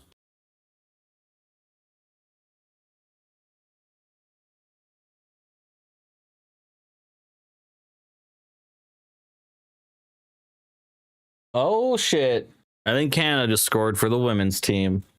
Or they're playing a highlight reel.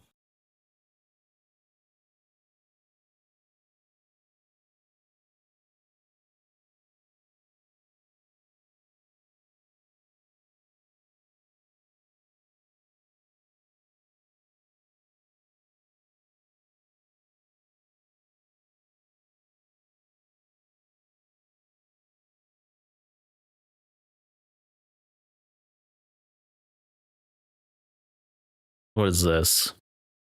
Oh, why am I getting recommended my own stream? Huh? Yeah, let me watch my own stream back.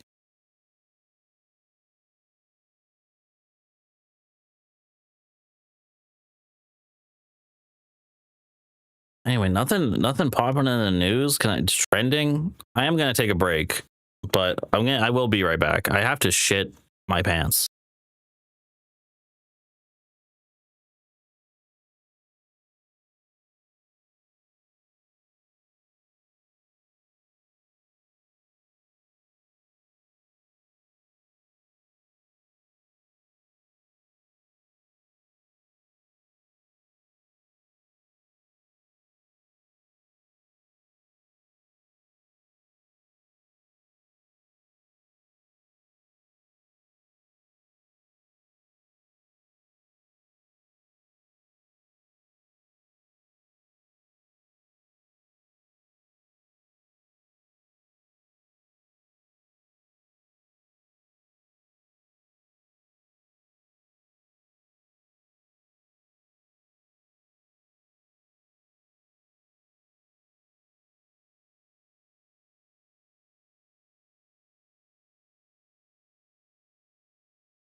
Prime Minister.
All right, everyone, I'm back. I'm back. Don't worry. Don't worry. I'm here. I'm here. I'm here to help you, guide you through Kearney's investment, why they're going to say it's good for you somehow, why it's not.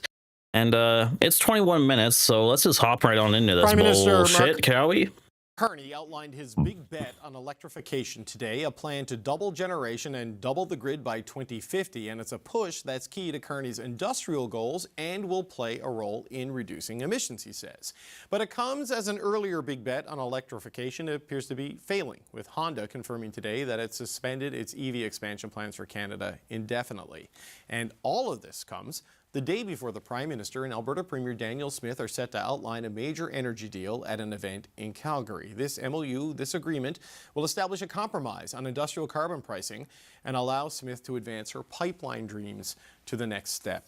So another slow week for our reporter roundtable who joins us now. We've got Aaron Weir. He's a senior writer with Seniors in Politics. Slow week. Hey, Bureau Chief at the this is a great week. We got the electrical grid and we got a pipeline with a secessionist. This is a fun week. Press. And Robert Fife, Bob, is the Ottawa Bureau Chief for the Globe and Mail. You know, sometimes I wonder, Bob, as the week starts, like, what are we going to talk about? And then we get to Thursday, it's like, oh, there's a bunch of things we couldn't even get to.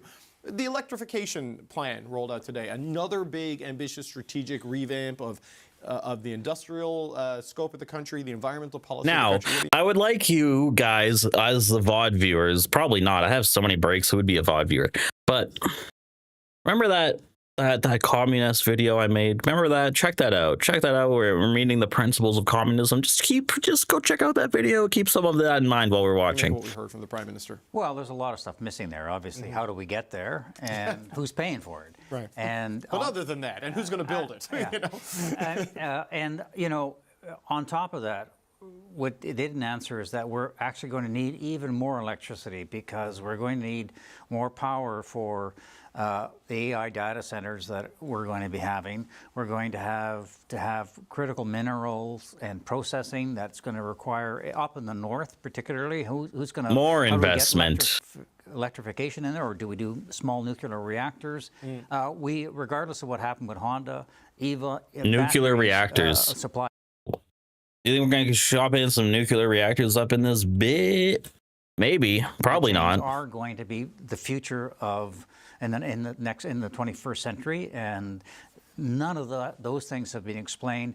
What is he writing down, by the way? A little bit of leeway here is because we know in September he's talking about he's going to have a very summit on investment, and clearly I would assume that this is trying to bring international investors in to look at ways to not only fund pipelines but to fund electrical grids, nuclear energy, and all of this sort of stuff. So lots of unanswered questions. We may get some answers in the fall when we have this big summit of international investors. If you're one of the Gulf states, one of those big sovereign wealth funds, and you want to get away from your reliance on fossil fuels, buying into Hydroline. Listen, like, this is kind of crazy to talk about. Like, there are only few investors. There's only a handful.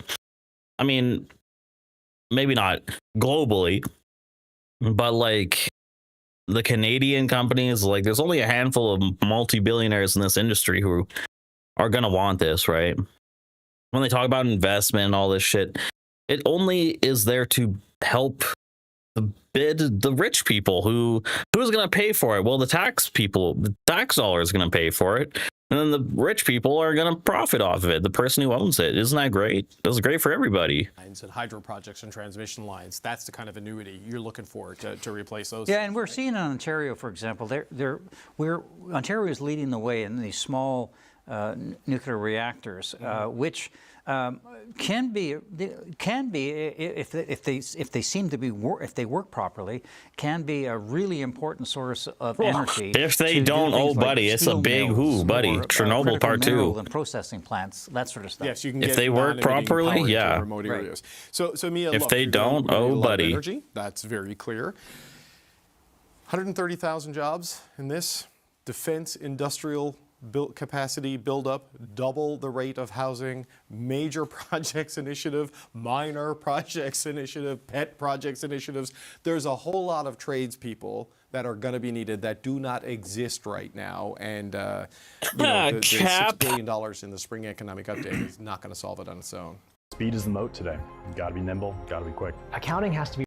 You know what would be a great way to like have more educated workers, like free university, you know, like out of high school, the government also pays for your education in university without a loan. Also, it's so stupid to be like, well, give us all your money forever and then nothing else is yours. We're not going to have any communal anything.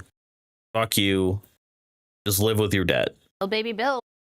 And it's like everyone's so excited. Oh my God, look how much is happening. Woo, look how much is like, they're all like giddy about so much is happening. And it's like, you guys don't own any capital. You guys don't own any factories, oil production mines. Why are you happy? Like the job for people in those industries is just get a job or don't, or just go do whatever you want, man. You just have no fucking safety net, nothing. Just flying by the seat of your pants. Isn't that what we're doing? Train, baby, train, right? Train, baby, train. I mean, they have been making a lot of noise about needing to train people more for the skilled trades, sort of ushering people to sort of consider that as a career option in ways that maybe we haven't been highlighting in the last. Bitch, ain't no one want to go to a trade.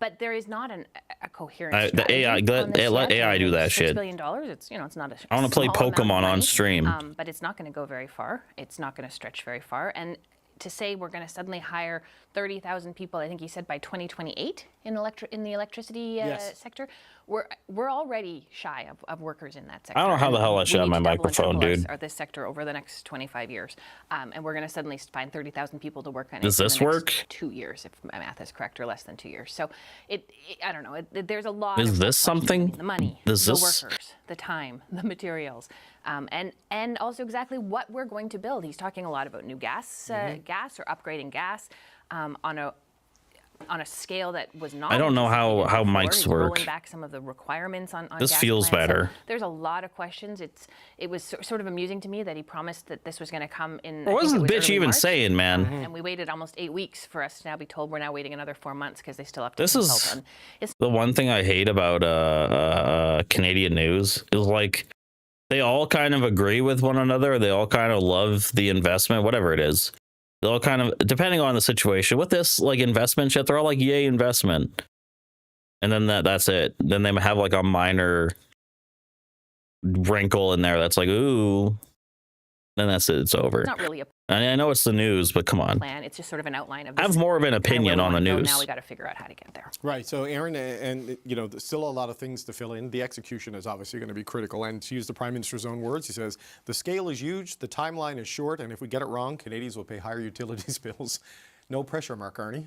Yeah, it's a big lift. Look, the Canadian Climate Institute has flagged, going back years now, that you're going to have to double the size of the grid, and you have to continue to get it to 100% clean electricity. And a lot of times people focus on the fact that right now the national grid is about 80% clean. But that really kind of ignores some pretty stark differences across provinces. Provinces like Alberta and Saskatchewan are way, way short of being anywhere near 100% clean. Yeah, Quebec's doing a lot of lifting there. Yeah, Ontario too. And so, it is a big lift. I think what they released today, I know like no one in their grandmama wants to hear this clean shit. Like, I'm all for nature and like keeping the environment clean.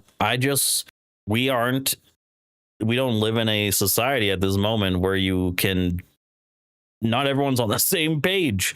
And most people just say, fuck it, I would rather have my profit. Right. So, and a lot of people just don't see, they don't see the effects of like good climate policy directly. So they're just like, this is bullshit, man. Like, it's like people see grants and direct hires and direct money in their pocket a lot more than like, oh, well, we produced this much carbon this year. Woohoo. Like, yay. Thank God. the Carney government doesn't like to talk about the Trudeau government anymore, but this does build a fair bit on some work that was left behind by John Wilkinson and Stephen Guilbeault. I think as much as the stakes are big, That as damn much as the lift Trudeau. is big, the difference on the electricity file is that, you know, it's unlike regulations or carbon pricing where you're talking about restrictions and how much prices people are going to pay. This is something that you can kind of build out as a big, ambitious project that isn't necessarily going to punish anyone going forward. Not that it's not going to be hard, not that there aren't going to be costs. There are. The federal government's going to have to put up a lot of money. But you can see it as, I think, politically a more positive discussion than maybe we've had when it comes to climate policy sort of over the last 10 years. Right. So the through line in a lot of this today, Bob, was focus on the outcomes. Like, yes, we're not going to be. Yeah, we'd like to see some outcomes, actually. Yes. That's what Canadians are asking for. I hear you. I'm building to something, though. Like, there's going to be a natural gas component to this, which is a shift from where the previous administration wanted to go. And, you know, Mark Carney's always said, like, This is where it's just like you lose me. They all just fetishize and just obsess over like investment and money and, well, Canadians want outcomes. It's like, what good is this electric grid besides the infrastructure is important for society, but all the utility bills and the companies who profit off of that, who cares? You get 140,000 jobs. Okay. So 140,000, you know how big the unemployment pool is? You're going to 140,000 people just shifting into that. You're going to have what do you expect? A mass flow into this division here of labor? And then what? What happens when they can't find a job? I don't get it. You know, it's like, we can't, we have to adapt, we have to change. And tomorrow, you know, or if you're listening to this on the podcast, it might have already happened by now, they're going to move even further on this agreement, this MOU with Daniel Smith in Alberta. There's compromise coming in both directions on the industrial carbon price. But here it is, you know, the second Liberal Prime Minister in a row getting behind, in some way, the idea of another pipeline. Look, Mr. Carney is realistic enough to understand that we need to get world oil prices for our oil. And after what's happened in the Strait of Hormuz, everybody understands that Canada is a place that is secure and dependable. Drill, baby, drill, baby. Oil's at an all-time high. Pipeline to the west coast, which is TMX. And we are going to get another pipeline. What we don't know, the same kind of answers, is who's paying for it. Right. I suspect that the Canadian government. With Base 44. That's so stupid. Who's paying for it? Who's paying for it? The same people who pay for fucking everything else, man. The taxpayer. And then some shitty billionaire who's like super cheap and asks for even more of the taxpayers' money. The way it is always, oh, he was gonna pay for all this. Yeah, dude, the taxpayer, man. That's what's gonna happen. Now, you could just say, fuck the utilities industry. We're going to nationalize it and take it under the state and fund it that way. And everyone else can get up out of here. You know, jam right off, basically. You know, who's going to pay for all this? You know, the same, you know, how the tax system works, how bonds work, debt, securities, like same thing, how everything else works, you know. You know, this, you know, I don't know how old he is, but it's been the same. This is the same way, the same thing, man. How it's always been is probably going to be like that, something around that area, you know. Oh, it's muted. We'll have to pay for a significant amount of this. Hold pipeline. up. We'll end up maybe through the the Canadian government will end up maybe through the sovereignty fund. We'll have to pay for a significant amount of this pipeline, and I suspect that the $10 billion that has gone to Indigenous groups, communities, so that they can buy into these infrastructure projects, that will be money. And then they're going to have to find a private sector proponent who's willing to put up some money too. The industry is now saying that they want the pipeline, and maybe they would put up money, but we haven't really, I mean, they haven't walked to the gate and said, here's the cash. So they want as much de-risking they want, up front well, as possible, right? I mean, that is capitalism right. in Canada, is it not? But it's still a positive development that Alberta can't complain that this government isn't listening to them. This is a government that's listening to Alberta. This is a government that's listening to the business community that's saying, you know, we need you to take regulations away. We need to create an environment, investment environment, so that we can get these kind of products to international markets. And he's sending that signal. He is sending that signal, but the investors looking for de-risking. I will remind us that with the Trans Mountain Pipeline, we bought that pipeline to de-risk, and it wasn't about regulation at that point. It was to de-risk the opponents and the opposition to it that the private sector wasn't willing to take on. And that opposition was because of concerns about the consultation process and whether or not it was going to have impacts on the environment. And so some of these changes that have happened in the last week, particularly the changes to the Major Projects Review process and the Impact Assessment Act, there are a lot of people who are saying it's just going to reopen. We're going to end up back in court. So there might not be regulations that are going to stop necessarily, but the courts are now going to be called on to weigh in, and that also slows things down. So this country has not been good at building big things in the last, like, ever, maybe since maybe the railroad. Skydome. That was the last big one.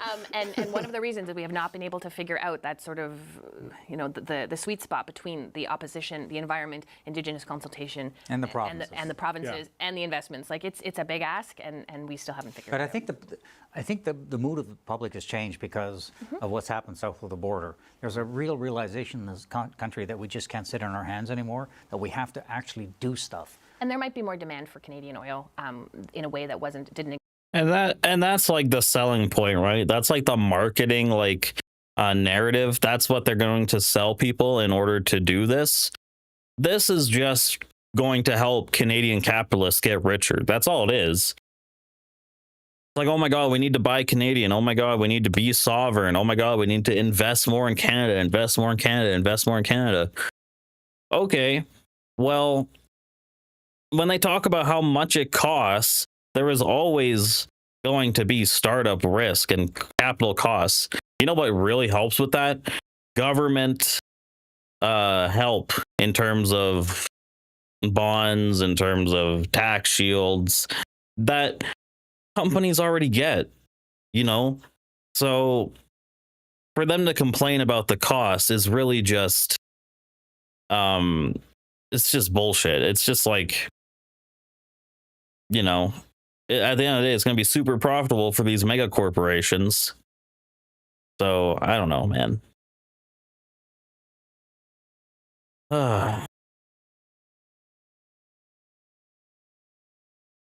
But like at the end of the day, Canadians don't benefit. At the end of the day, is the thing. Canadians don't feel it.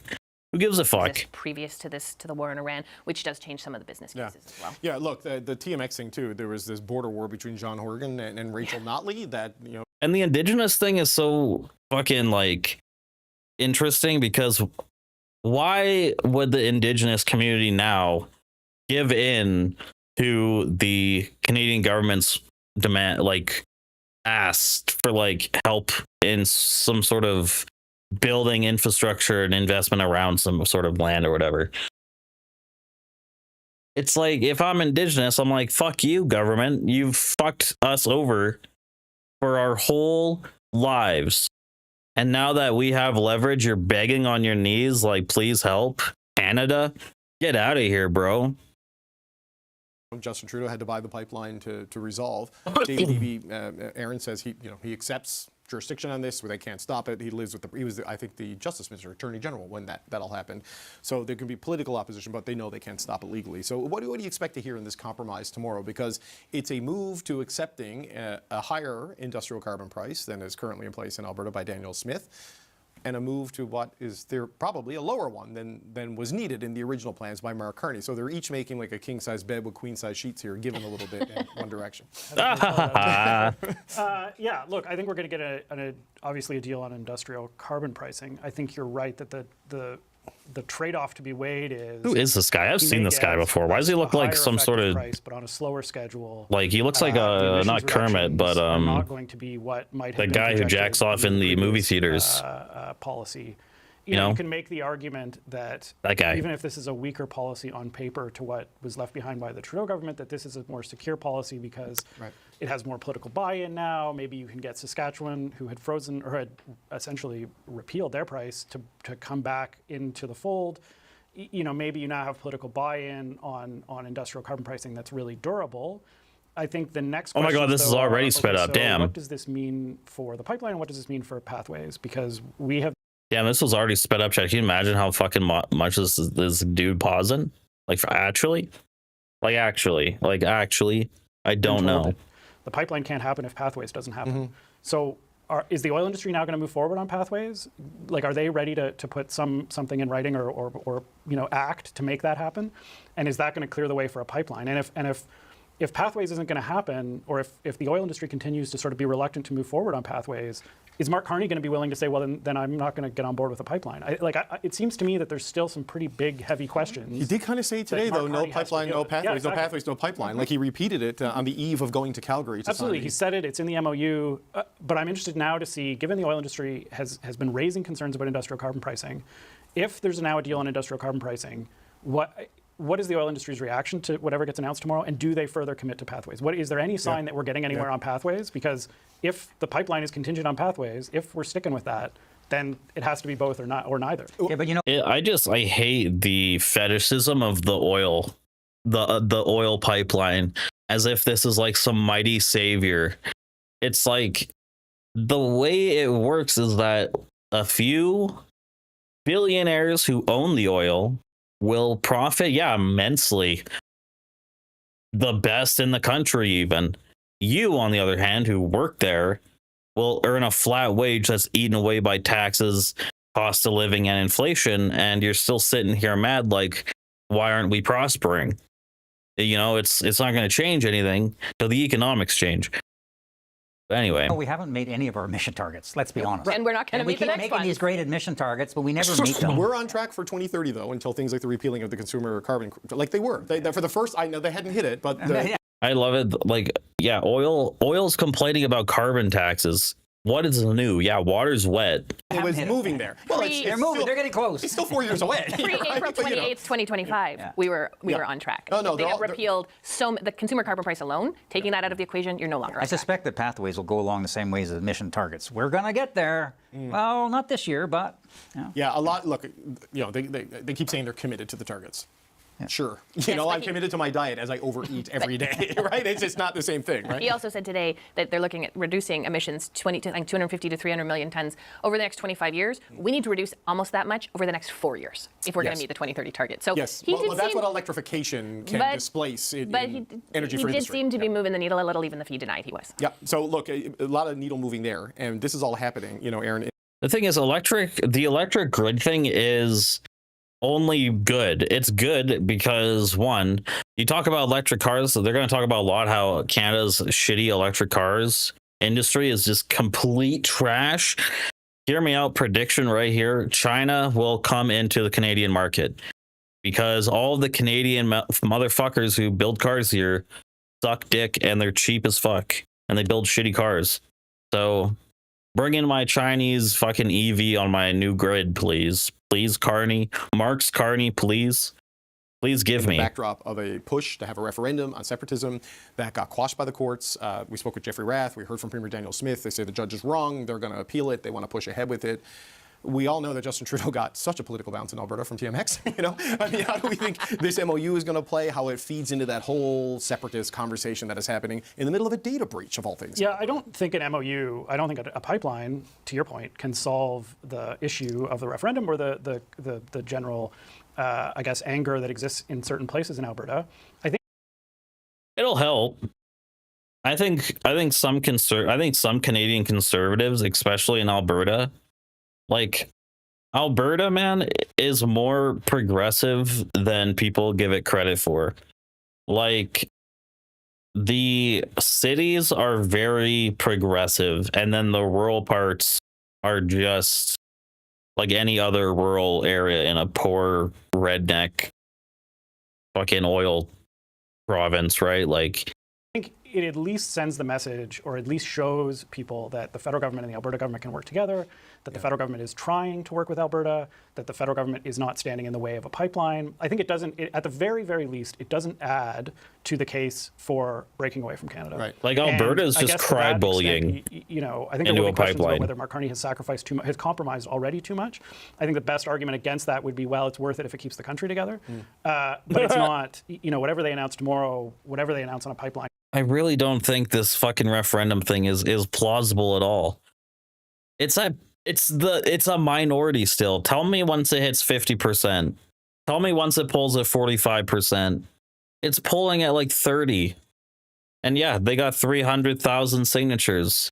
I'd expect that if they asked 1 million people, because it's around 30% is what is pulling it.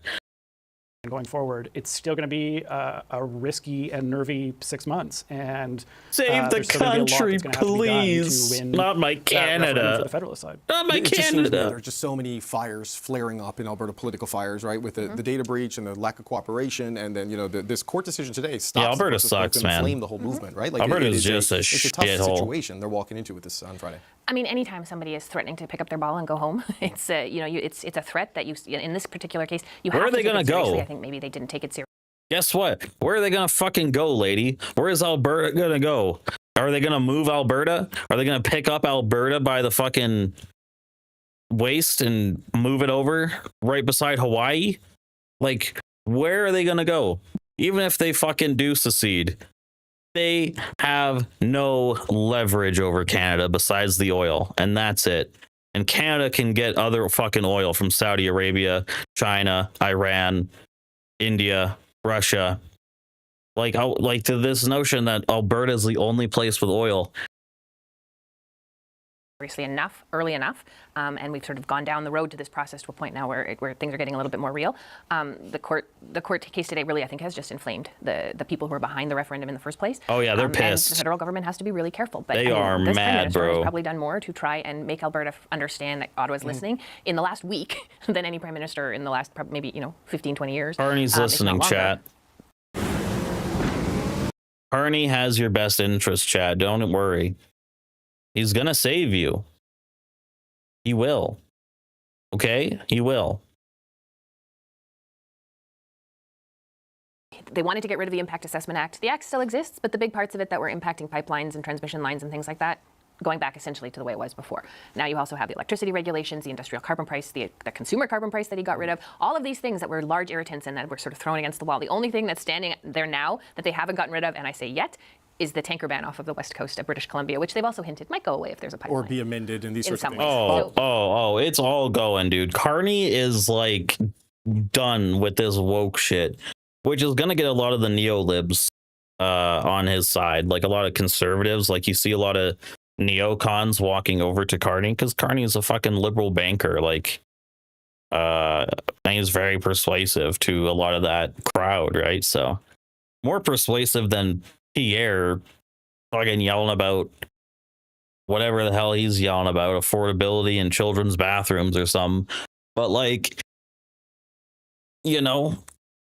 Carney's won over a lot of people because he is a conservative, and it's a conservative till. It's just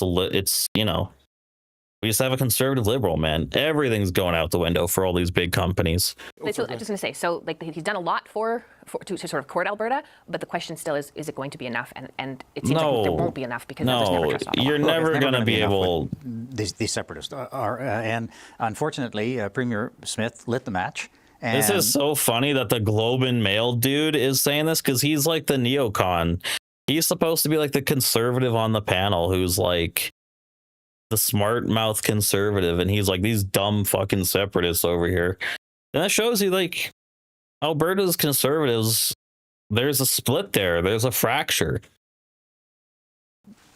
It's burning everywhere around her, and it might engulf her as well. And if she was smart, and I don't think she's smart enough to do this, she'd simply say, Smoke. if you want to separate, form a political party, run an election, just like the Parti Québécois does, and run on a platform of separating Alberta from the rest of the country. And if you get in, then you can do your referendum. But holding these referendums are bad ideas in parliamentary democracies, in my personal opinion. But significantly, if you feel this way, then run a political party in an election campaign, which, by the way, they have done on 2 or 3 occasions, and they have done. The thing is that this separation thing could go so well if it was done right. The thing is, why aren't any communists jumping on this opportunity to separate, or at least get on this revolution train? Because there is the anger there in Alberta, at least. But you could separate, hold the oil over Canada as leverage, and demand more workers' rights, etc., a communist state, etc., for more provinces. And if you develop communist Alberta into something, and you have fucking crazy growth, or I don't know what that would look like. But if you succeed like communist China, or you have crazy economic growth, and Canada doesn't want to, Canada and the States will work with Alberta. Like, I just can't. Why isn't there any more revolutionary potential being hopped on this train, this crazy train? Like 1.7 or 2% of the vote. Well, this was Jason Kenney's argument, or is Jason Kenney's argument as well. But they are the separatists, and Jeff Rath said it on the show. They'll take over the UCP. They'll go in, sign up, they'll force her out, and they will take over a party that exists as a more profitable vehicle for them. These guys talk a good game. There may be 25% or 20% of that UPC party. They can't take over the UPC party. They can cause her a lot of problems, for sure, and they are causing a lot of problems. But, where's the Margaret Thatcher in Premier Danielle Smith? We don't see it. If she says she's an admirer of Margaret Thatcher, well, the Iron Lady would have just told these people, get lost. Aaron, how do you think they approach this, going in there? Because the two of them will be together signing this, and the backdrop will be, an interesting one. Yeah, I think my sense from the things are more radical now. I don't know. Referendum is that he is, not backing away from the question, but not fully embracing it, and elbows up. It's not on the ballot yet, right? It hasn't been certified. There's no vote. There's no campaign. And I also think, as much as he's from Alberta, and we'll advertise that plenty in the next few months, I don't know that he's necessarily the guy you want leading the fight against this referendum. I think you probably want someone from Alberta, literally in Alberta at this moment, waging that campaign. So I think he's going to something that Jason Kenney's kind of emphasized, the Federalist side does have to get in the game at some point, and I think the Prime Minister will have to, at some point, get in the game. Absolutely. But I think at this point, his best... It's never going away, man. It's never. ...is to simply show up in Alberta and sign a memorandum of understanding with the Premier. I think that is, in itself, the best argument he can make. So, Mia, we got about 20 seconds left. Is that the... I don't think these news people know what they're dealing with, unless they're just bullshitting for the camera, for the news. But, like, they understand they're dealing with, like, the anti-science, separationist, anti-vax, flat earth, like, every conspiracy, like the MAGA group, like these are the people you're dealing with. There's no reasoning with someone who thinks the moon is made out of cheese. What do you think? Is that the play right now, to keep putting proof points on the table? We hear you, we're responding, look at what we can do together? Absolutely, and it has the benefit of him also talking about building big for the economy and making Canada sort of sovereign on its energy. So he honestly can help sort of sell that back. If I was Carney, just ignore. Press ignore till it's pulling at over 50%. To the rest of the country at the same time. Okay, well, I hear you all. I'm responding to you, and we can all work together every Thursdays and Fridays on the podcast. Aaron filling in for JD. Look at that. Communism prevails once again at the very end. We can all work together. Look at that. Thank you. Amazing. Great stuff. Anyway, that was stupid.